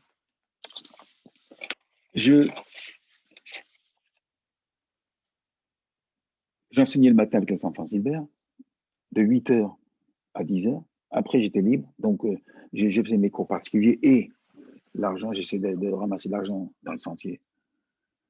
Et le rabbi m'a beaucoup aidé. Je vais vous raconter deux histoires comment le rabbi m'a aidé. Un jour, il y a quelqu'un du sentier qui avait la montre. Lui, il n'était pas du sentier, il était aux Champs-Élysées. Il avait la marque Nina Ricci, les montres. Il était exclusif mondial de Nina Ricci. Et un jour, il m'a appelé, il nous donnait quelques dons. Et un jour, il m'a appelé, il m'a dit, monsieur Merguis, vous pouvez venir me voir? Bien sûr. Avenue Montaigne, il avait un palace devant lui. Il m'a dit, écoutez, je voudrais vous demander quelque chose au rabbi. Qu'est-ce que vous voulez? Il m'a dit, voilà, tout le monde dit que l'or va monter. Est-ce que vous pouvez, si le rabbi me dit d'acheter de l'or, j'achète tout de suite. Mais si il ne me dit pas, je ne le ferai pas. Je lui dis, écoutez, avec tout le respect que je vous dois, mais je ne sais pas si le rabbi répondra à cette question, mais on va demander par Rav Zimov. C'était jeudi soir. J'appelle Rav Moulay, je lui explique, il dit, on va demander. Il reçoit 2 minutes, et il reçoit à 2 minutes la réponse à mon Shabbat. Le Shabbat était très tard, vers 8h du soir, vendredi soir. Le rabbi a dit à Seketsa Shnei Didim. Alors je lui dis, vous savez, j'ai 2 amis, 2 frères Zilbert, c'était les patrons que j'apprenais aux enfants, ils sont dans l'or. Et si vous voulez, on peut leur demander. Alors, j'appelle, il me dit, demandez-leur. Alors, j'appelle Zilbert, samedi soir. Shabbat sortait à 11h, comme ça. Je dis, allô, Maïr Zilbert, je peux venir vous voir, c'est très important. Il n'y a rien de grave, mais c'est important. Il dit, c'est grave? Non, c'est pas du grave, c'est important, vous allez voir. Il dit, venez, je prends ma voiture, je vais. Lui, il était presque en pyjama déjà, il s'apprêtait à dormir. Je lui dis, voilà ce que le rabbi a dit. Oh, c'est exactement ce que je pense avec mon frère. On parlait de ça, mon frère. Les 3, ils sont réunis. Ils ont acheté une grosse quantité d'or. L'or a baissé, mais après, il est remonté en flèche. Et là, ils ont vendu.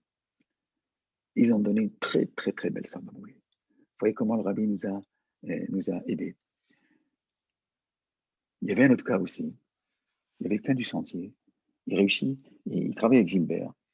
Et ce Gilbert, il s'appelait,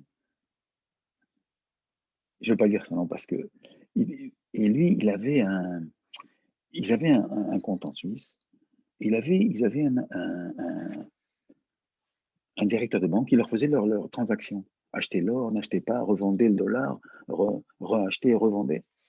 Et tellement ils avaient confiance en lui qu'ils l'ont même donné procuration. Qu'est-ce qu'il a fait, ce goy? Un jour, il a vidé le compte. 50 millions de dollars, il a pris avec lui. Il est parti. Ils étaient comme des fous, comme des fous. Moi, j'ai dit à Zilbert, écoutez, vous savez ce qu'on va faire? Écoutez-moi bien. Rav Gordetz, qui est là à Paris, lui parle au rabbi comme ça. Et si j'étais juste avant les fêtes, on va vite le voir et vous allez lui poser la question qu'il lui parle de ça au rabbi. Et c'était une banque très sérieuse. En Suisse. Qu'est-ce qui s'est passé? On prend rendez-vous avec Rav Gordetsky. Rav Gordetsky nous regarde, on est venus 2 frères Zilbert plus moi. Et il m'a dit, écoutez, dans 3 jours, je pars chez le rabbi pour Tishri et je lui parlerai. Bien que le rabbi ne reçoive personne pendant Tishri, mais que pour Rav, on donne ce qu'il reçoit. Et Rav Moulet, quand je lui ai raconté ça, il m'a dit, Kolakavod Yosef, t'as bien joué. Le rabbi, il a promis qu'ils allaient rembourser. On a pris un avocat international et quand même, il y avait une responsabilité de la banque quand même, parce que comme ça se faisait, donc la banque a remboursé et ils ont été très reconnaissants avec Rav Moulet. Donc, vous voyez comment le rabbi m'a aidé dans ce chemin. Je continue.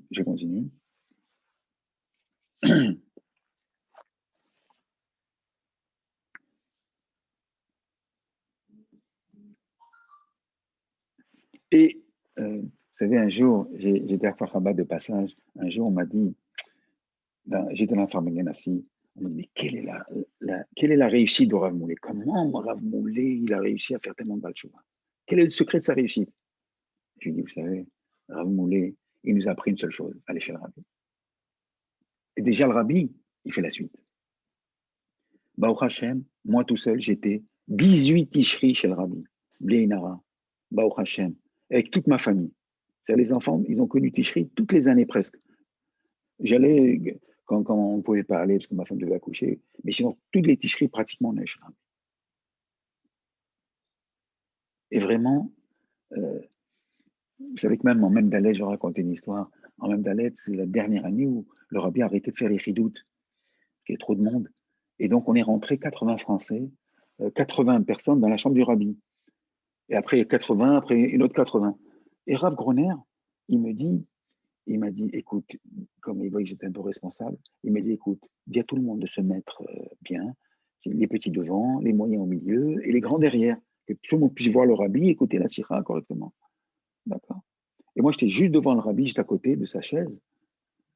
Et avant que le rabbi parle, je dis en français, je dis, on demande à tout le monde de se mettre bien comme il faut, les petits devant, les moyens et les grands derrière, de main, que tout le monde puisse suivre et regarder le rabbi et suivre la grille. D'un coup, le rabbi me regarde très sérieusement. Il me regarde comme s'il me demandait qui t'a autorisé de parler dans mon bureau. J'étais vraiment figé. Et dans ma tête, j'ai dit, Rabbi, excusez-moi, c'est Rav Cornier. J'ai pensé dans ma tête, c'est Rav Cornier qui m'a dit de le dire. Tout de suite, le rabbi, il a changé, il a souri. Et le rabbi, il a commencé. Et ma fille était à côté, et elle avait le chapeau, la casquette Tivot Hashem, le petit chapeau pour une fille. Et le rabbi l'a touché, et il m'a dit, elle a une autre dans le Sefer Torah. Et il a ajusté le chapeau. Et dans cette échidoute, il y avait tellement de monde que Rav Corner était resté complètement derrière. Et le rabbi, il a fini la sira, et il y a des gens qui lui posaient des questions. Et il y a une dame qui a dit, Rabbi, je marie mon fils, oui, je peux faire la bénédiction. Brava, Slacha, Château Motzlachat. Il y avait une autre qui dit, Rabbi, j'ai pas d'enfant. Suivez les Taratamish-Para, demandez à un rabbi de vous apprendre. Rabbi, j'ai écrit, j'ai reçu mon oncle à donner un livre pour le rabbi, donnez-le au secrétariat. Et des petites questions comme ça. Et Rabbi, j'ai telle maladie, voyez tel médecin, tel médecin. Alors, c'est incroyable, le rabbi donnait des petites réponses comme ça, et de connivence. On dirait qu'il était de connivence avec nous pour ne pas que Rav Groner, il écoute ce qui se passait derrière. Et tout d'un coup, Rav Groner, il s'est aperçu que le rabbi parlait et que les gens lui posaient des questions. Il a commencé à sortir des sous, sortir d'ici. Et le rabbi, bien sûr, a arrêté. Je me rappelle que même, il y avait un petit enfant qui était, c'est la fille de Cathy Cohen. Et le rabbi a pris une loupe et il lui a fait comme ça et elle s'est calmée. Et la petite, elle a pris la loupe et elle l'a gardée. Je vais raconter aussi plusieurs. Le rabbi a fait des kérouv d'une manière extraordinaire à tous les Français. Moi, je me rappelle qu'une fois, mon fils, il y avait mon fils, Menachem Mendel, et Thierry Guez, qui a le même âge. Ils avaient 8 ans, peut-être, ou 9 ans. Au moment que le rabbi donnait des cartes, ils étaient en face du rabbi et regardaient comment le rabbi. Tout d'un coup, le rabbi l'arrête. Il appelle les deux enfants. Et Rav Groner, tout de suite, il amène les 2 enfants.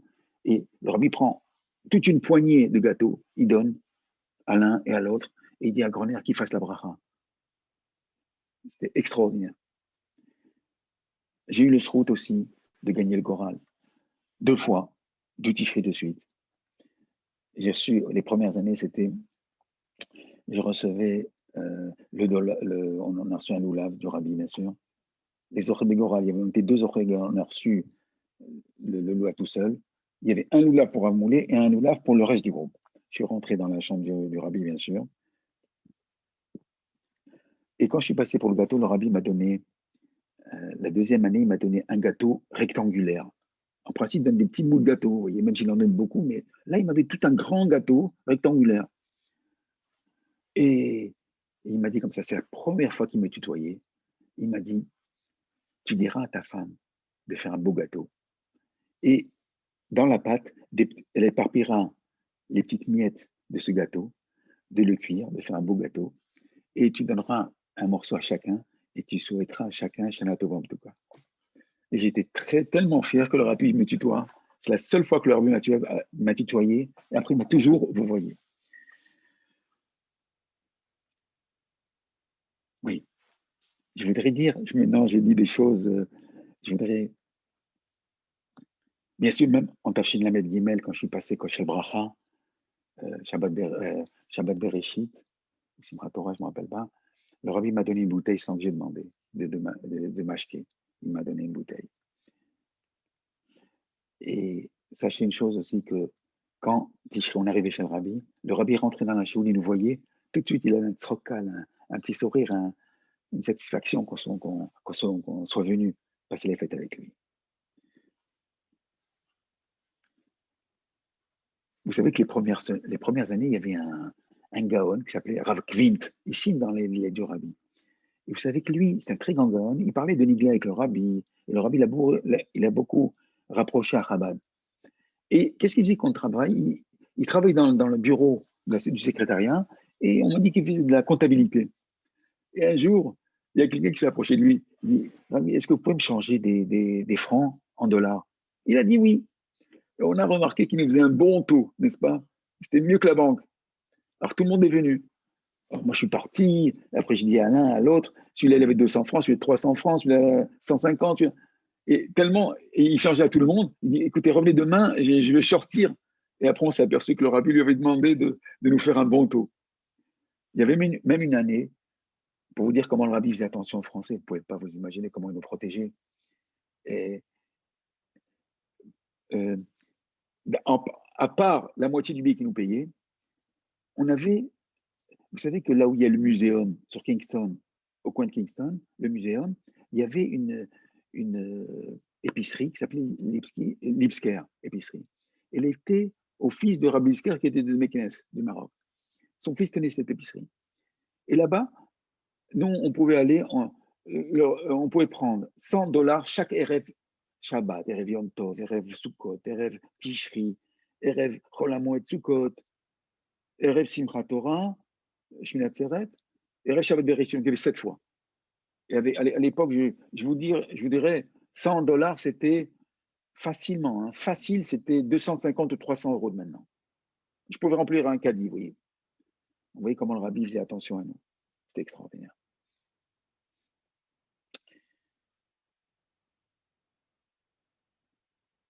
Un jour, je veux dire une chose que je regarde dans mes notes, Laura Moulet nous a dit une chose.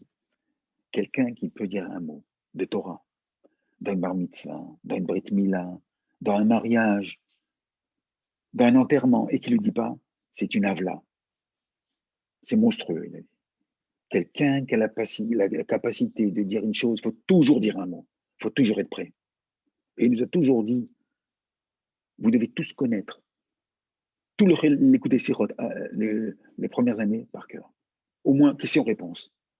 Comme ça, toujours quand vous êtes pris par surprise, vous avez toujours un mot Torah à dire.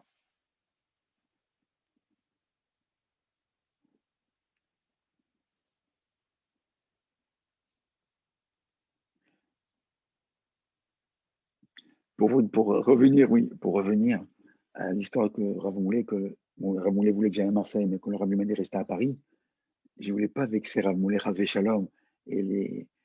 Alors, dans mes Malka, je dis, écoutez, c'est vrai, le Rabbi m'a dit une chose, il m'a dit que le Rabbi m'a dit que Moulet est mon ami. Alors, j'ai raconté l'histoire. Alors, je dis à Moulay, Moulay, le rabbi, il dit que tu es ami avec moi, tu es obligé de rester avec moi, ami toute la vie.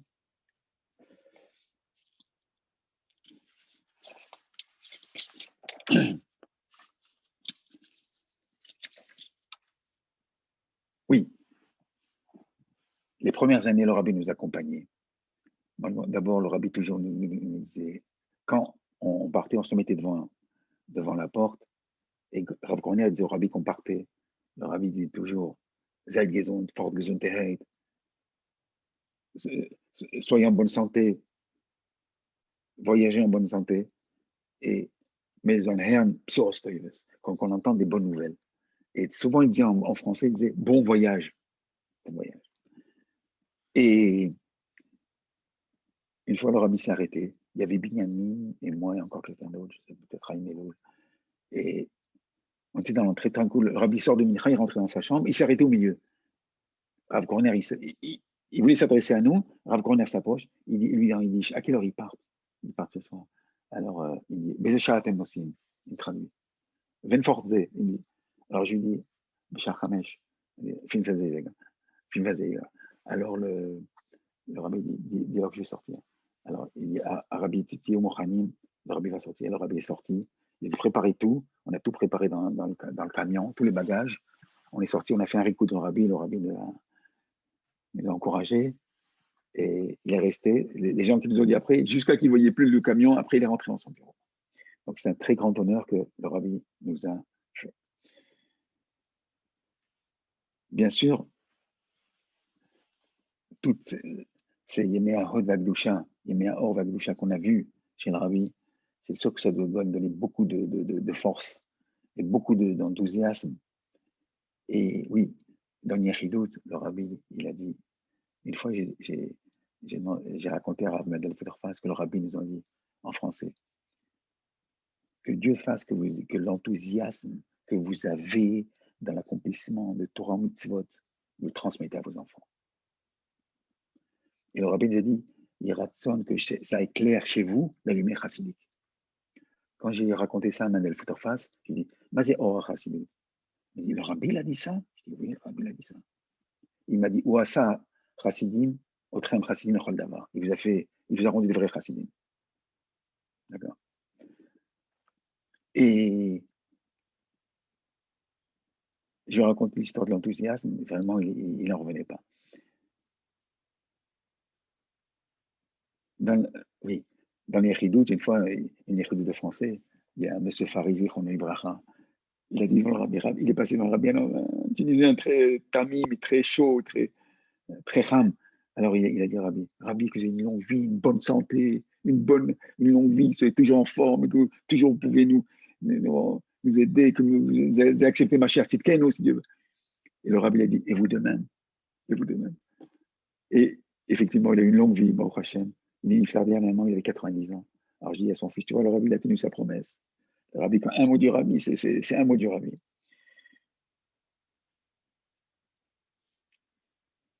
Oui, les premières années, vous savez, le premier Tishri, que j'étais là-bas, on est monté dans la chambre du rabbi précédent. Il y avait un minyan là-bas. Et pendant le moment de repos, entre Moussaf et Mincha, avant la prise de Mincha, on est monté voir la chambre du rabbi précédent. Et moi, comme j'étais un peu curieux, je suis rentré dans la maison du rabbi précédent. Et j'ai vu la rabbinite Nechamadina, une femme très âgée. Et elle m'a fait comme ça, elle m'a dit, je ne comprenais pas l'Yiddish à l'époque, qu'est-ce que tu cherches? Elle me parlait, puis je ne répondais pas. Elle m'a dit, j'ai regardé un peu, j'ai eu ce route aussi de voir la chambre du rabbi précédent.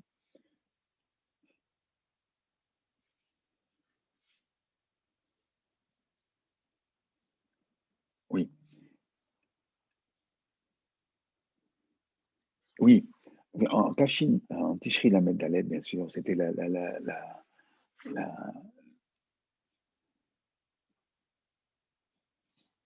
Aderet Ve'emuna, bien sûr. L'année où il y a eu Aderet Ve'emuna. Et bien sûr, j'étais là-bas. Et j'étais au fond d'une pyramide, tout l'extrémité là-bas. Et le rabbi a dit que tous les Français viennent et disent l'Echaim. Ils m'ont transporté, vous savez, couché comme ça, rien que par les mains, comme ça. Ils m'ont transporté par les mains jusque chez le rabbi. Ils m'ont donné le chaim. Bien que moi, j'étais là-bas, à Bachour, mais le rabbi il a dit, donne-lui les chaim. Il a dit à Meir Arlik, c'était le secrétaire, un des secrétaires, il a dit, donne-lui les chaim. Et j'ai reçu les chaim. Il a demandé, et le lendemain, bien sûr, à la tfila, tout le monde s'est mis autour de moi, apprends-nous à l'Irid Baïmouna. Et j'ai chanté, et les gens n'avaient pas encore bien assimilé le nigoun, et le rabbi, il a tapé du main, et il nous regardait, il jetait un petit coup d'œil pour qu'on les aide un peu, qu'on les aide un peu.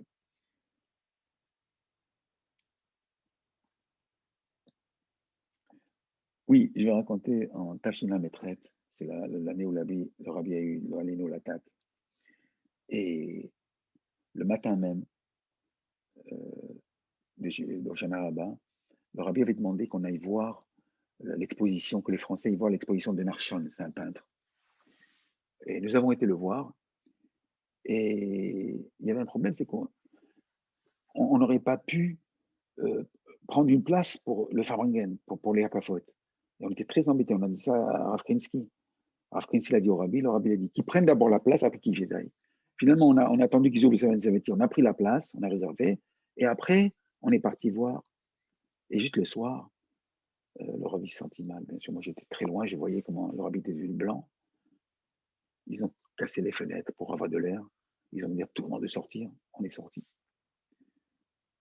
On a tous attendu dehors jusqu'à 2h ou 3h du matin.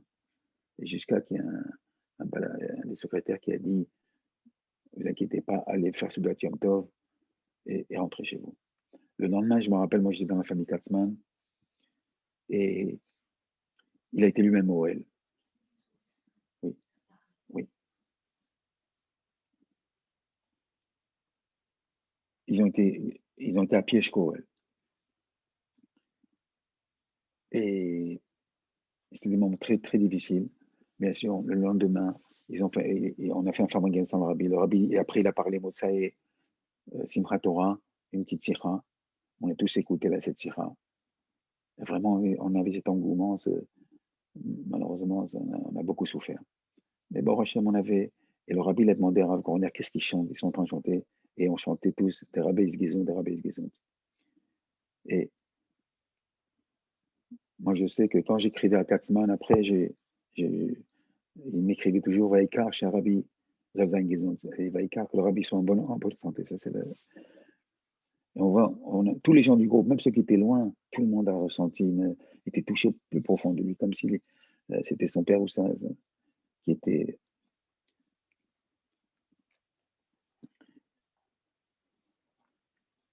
Je voudrais raconter aussi une chose. Une fois, comme j'étais chez la famille Katzman, d'abord, quand j'étais par j'étais chez eux. Et chaque Français avait pratiquement sa famille chez qui il allait chaque année. Et après, j'étais avec ma femme et mes enfants. Donc, vraiment, j'étais un bel baït là-bas. Un jour, Madame Katzman, elle me dit Yosef, tu peux me rendre un service, je t'en prie. Écoute, regarde, elle habitait sur Montgomery. Au bout de la rue, il y a la maison de Yoel Kahn. Et Madame Léa Kahn, j'ai prêté un aspirateur. Est-ce que tu peux me le ramener? J'ai fait plaisir. Alors, je vais la chercher. Je vois une femme qui parle très bien français. Vous savez, elle, c'était la fille du Rav Boutman, qui est le cousin du Rabbi. Sa mère était la cousine du Rabbi. Et eux, ils sont restés très tard en France parce qu'ils n'ont pas eu le visa. Il y en a qui ont eu le visa parce que les Chassidim sont venus en 46, 47. Il y en a qui ont eu le visa tout de suite pour aller en Amérique, mais il y en a que le consul ne voulait pas, l'ambassadeur ne voulait pas donner le visa. Et eux, ils ont eu qu'en 54. Et même les Katzman, la famille du Katzman, ils ont en 64 seulement. Donc, elle parlait très très bien français. Elle est restée 8 ans à Paris, elle parlait très très bien français. Elle était très chaleureuse, la femme de Yalkan. Elle me reçoit, elle me dit qu'est-ce que vous faites? Je dis voilà, j'ai fait des études, maintenant je suis à Kfarabad et voilà, bon, qu'est-ce que j'ai vu dans cette maison? Une maison très pauvre, très simple. Ça m'a tellement fait de la peine. Je me dis, comment un mashpia comme Rav Yoel, comment on peut laisser vivre comme ça? C'est pas juste. Je voulais vous le dire, qu'il y a des vrais chassidim, et pourtant Rav Yoel, c'est quelqu'un qui avait toujours des barourim. Malheureusement, il n'a pas eu cette chance d'avoir d'enfants. Il n'a pas eu d'enfants. Mais tous les barourim étaient ses enfants. Et toujours, il y avait plein d'invités chez lui. Ça, c'était pour pouvoir compter. Et moi, une fois même, j'ai écrit au rabbi, toujours dans les chidouches, je demandais une bénédiction pour Rav Zeli Katzman. Et en bas, et quand le rabbi lisait ma lettre, je voyais que le rabbi était tellement content, tellement heureux que une fois, j'ai dit au rabbi, vous savez, rabbi, ils nous considèrent comme leurs enfants. Le rabbi était tellement heureux, tellement content de lire des mots. Je sentais que le rabbi, il s'arrêtait même pour lire dans les chidouches.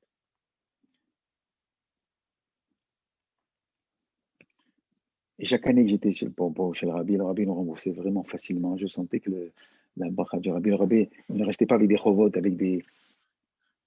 Oui. Et on était vraiment...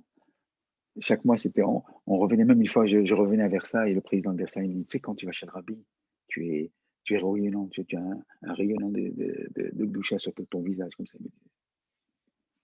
Moi, je me rappelle même quand j'allais, que M. Gilbert, il me laissait partir 3 semaines. Lui, M. Gilbert m'a dit un jour, tu sais, chez les Polonais, on dit qu'avec un Melamed, il ne faut pas marchander. Il faut bien le payer. Il faut bien le payer pour qu'on ait des bons résultats. Et vraiment, je me donnais à fond. J'étudiais tout le temps, tous les jours. Il voulait que tous les jours, j'étudiais avec ses enfants. Même 1er mai, tous les dimanches. Il ne voulait pas un jour sans Torah. Bien sûr, quand il allait en vacances ou quoi. Et quand j'allais chez le rabbi, il me payait quand même. Vous voyez, il ne m'a jamais déduit. Je partais 3 semaines pour Tishri. 3 semaines, il me payait. C'était extraordinaire. Vous voyez. Donc le rabbi nous rendait facilement, il nous aidait. Oui, une fois, on était au séminaire en 87 et j'ai gagné Shabbat Vachim Elul. Je suis parti du séminaire jeudi soir, j'ai pris la couchette de nuit et le lendemain, j'ai pris l'avion, je suis arrivé à 4h samedi. Le Shabbat est à 8h. Et moi, j'avais toujours l'habitude de dire bonjour à Rav Klein et à Rav Groner. Je rentre chez Rav Groner, il me dit, d'où tu viens? Je lui dis, viens du séminaire. Il me dit, viens ici. Il me dit, raconte-moi comment ça marche au séminaire. Alors je lui dis, c'est bien, on étudie, il fait beau, et c'est très très bien, c'est très intéressant. Il dit, non, dis-moi exactement le programme. Alors j'ai senti qu'il voulait transmettre ça au rabbi. Alors je lui dis, écoute, le matin, il y a Chassidot à 7h, ceux qui veulent. 8h30, on fait la tefila. Après, à 10h, après on mange. 10h, on commence le cours. 1h30 jusqu'à 11h30. Et 11h30 jusqu'à 1h, Chazara. Et après, tout le monde va chez soi. On se repose l'après-midi, on visite, etc. On reprend 6h moins quart, 3 quarts d'heure Chassidut, 3 quarts d'heure de Shouchana Aruch Zaken. Et 7h30 Mincha. Et après, il y a un cours de fin tous les soirs. Il y a un Gan Israël pour filles et pour garçons. Il me dit, comment tu manges? Il m'a posé des questions. Il me dit, tu habites dans l'hôtel? Tu dis, non, j'ai loué un appartement. Il me dit, comment tu manges? À l'époque, c'était à Lyon, il y avait un épicier qui montait à Serre-Chevalier et nous amenait toutes les denrées qu'il fallait. Et même, il y avait un boulanger aussi qui nous amenait des pâtisseries et tout. Et donc, il avait de la viande plate, il avait de tout. Il venait mardi et jeudi. Donc 2 fois par semaine, donc on pouvait se ravitailler, des prix très abordables et tout. Et il m'a dit, comment c'est l'endroit? Après, il m'a dit, est-ce que ta femme est contente? J'ai dit, très contente. Et l'endroit, je lui dis, c'est merveilleux, Nifla Otaboré. Je lui dis, très bien. Dimanche, juste avant de partir, je prenais l'avion dimanche soir pour retourner au séminaire, parce que ma femme était là-bas avec les enfants. Le rabbi, il me donne $1. Après, il me rappelle, il me dit, ça pour toute la France. Et j'ai compris que tout était transmis au rabbi. On voit comment le rabbi il se souciait, il voulait savoir, il suivait exactement tout ce qui se passait dans la Mabécha Tsarfatide. Oui, une fois, il y avait la télévision française qui est venue. Et ils sont venus en plein Tishri, en plein Chol Hamoed Sukkot. Et bon, pendant l'office, pendant la fila. Et je me suis mis sur la Bible avec eux pour que je le traduisais. Et après, le rabbi a donné $. C'était un dimanche. Et je les ai accompagnés. D'abord, il y avait les gardiens, ceux qui peut-être ne voulaient pas nous faire entrer. On a demandé à Rav Krinsky, quand il est venu, il a laissé passer. Et on est passé devant le rabbi. Le rabbi leur a parlé en anglais. J'ai dit au rabbi, excusez-moi, il parle français. Alors, tout de suite, le rabbi a changé de langue. Et il leur a donné $1. Et il m'a donné un deuxième $. Il m'a dit $2 pour la techa, que j'ai accompagné la télévision française.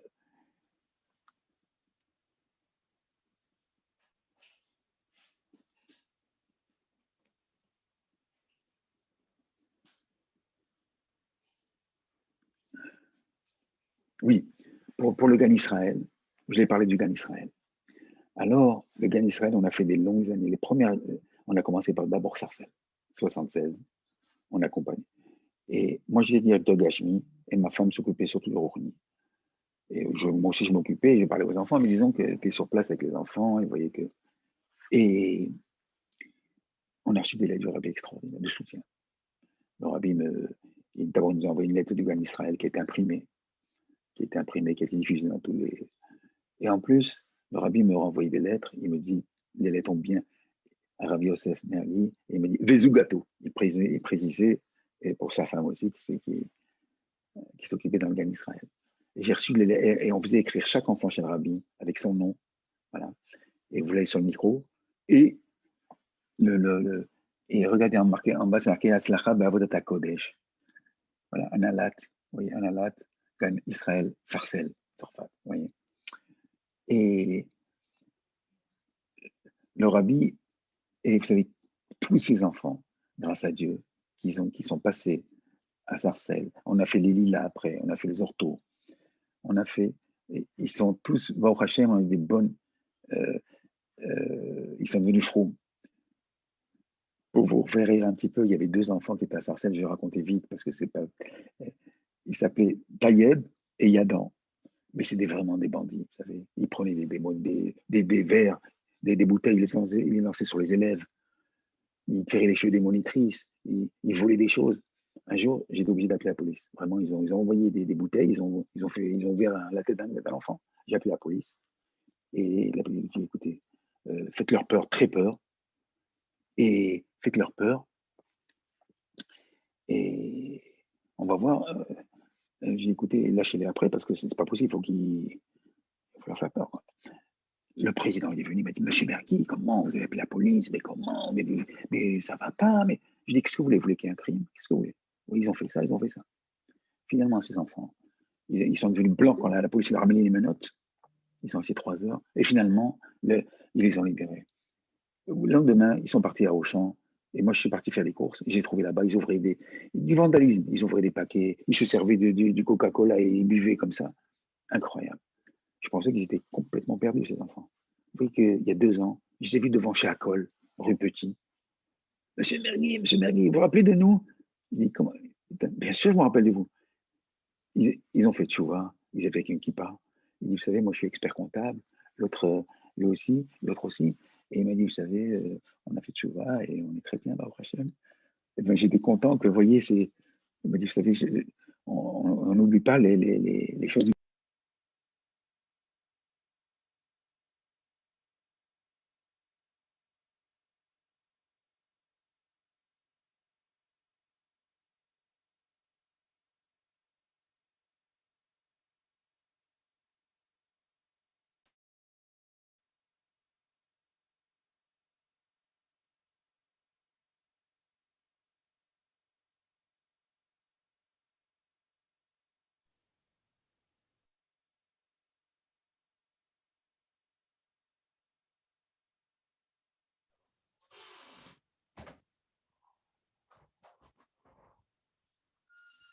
C'est fini le film? Presque. Il est marrant, lui, comment il parle. Mais là, t'es pas dedans?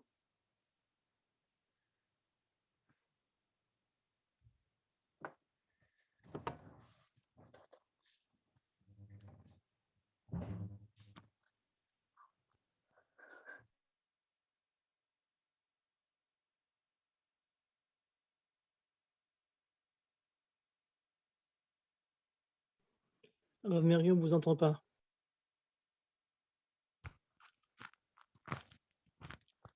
T'as compris? Oh. C'est lui qu'on entend. Rav Mergui, veuillez réactiver votre micro, s'il vous plaît.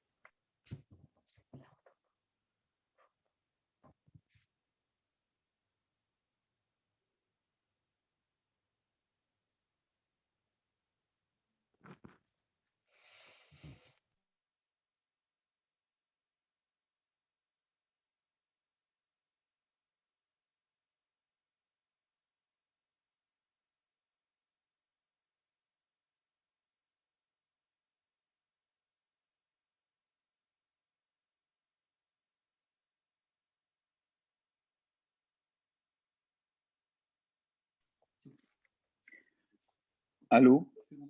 Vous m'entendez? C'est bon, on vous entend. D'accord. Alors, je voudrais terminer parce qu'il est très, très tard. Je ne sais pas, je pourrais rester encore des heures avec vous, mais alors, tout ça pour vous dire que Rav Moulay a beaucoup investi sur nous. Mais vraiment, il nous a appris à être des vrais chassidim, sans aucun... pleinement des chassidim, et une cacheroute parfaite au rabbi, et d'être actif. Il nous a donné cette assurance qu'on peut réussir. Et vous savez, un jour, j'ai donné un cours, j'ai donné un cours au 17, et au 17, j'avais pas de voix ce jour-là. J'ai demandé à un garçon de lire, de faire la sikha. Et j'ai dit à Moulay, tu sais, ce bachour-là, il a fait la sikha, mais c'était extraordinaire comment il a fait, il a très bien fait. Moulay m'a dit, mais si tout le monde faisait la sikha, il faisait des cours, j'aurais envahi la France. On aurait envahi la France. Alors, donc chacun, il faut savoir que Moulay nous a donné cette force qu'on est capable de faire.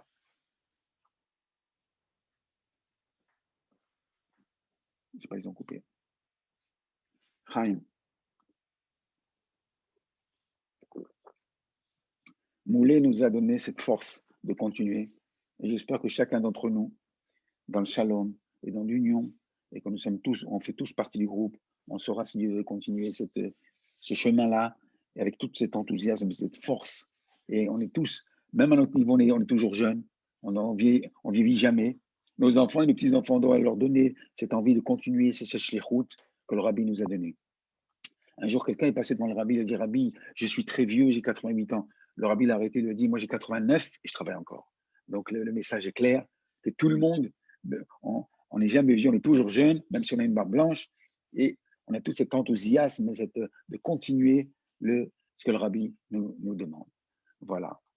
Alors, je voudrais terminer, on se rappelle les chaim à tous, les chaim et les vracha, que vous êtes tous, que Dieu vous bénisse à tous, et que vous ayez beaucoup d'athlachim dans tout ce que vous entreprenez, et que toujours le rabbi soit à nos têtes. Chaim, chaim.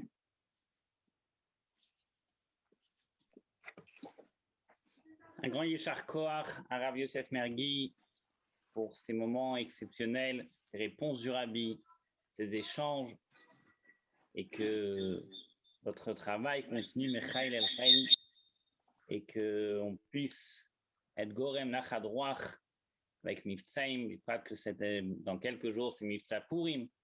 Alors, on va davantage faire en sorte qu'on puisse être méfitz, l'union de Miftsaim dans Mishloach Manot, Matanot Le'Evionim, Kriyat Megillah, et que tout ce travail que le Rabbi, comme la rabbinite l'a dit à Madame Azimov, que nous avons semé, à vous de récolter.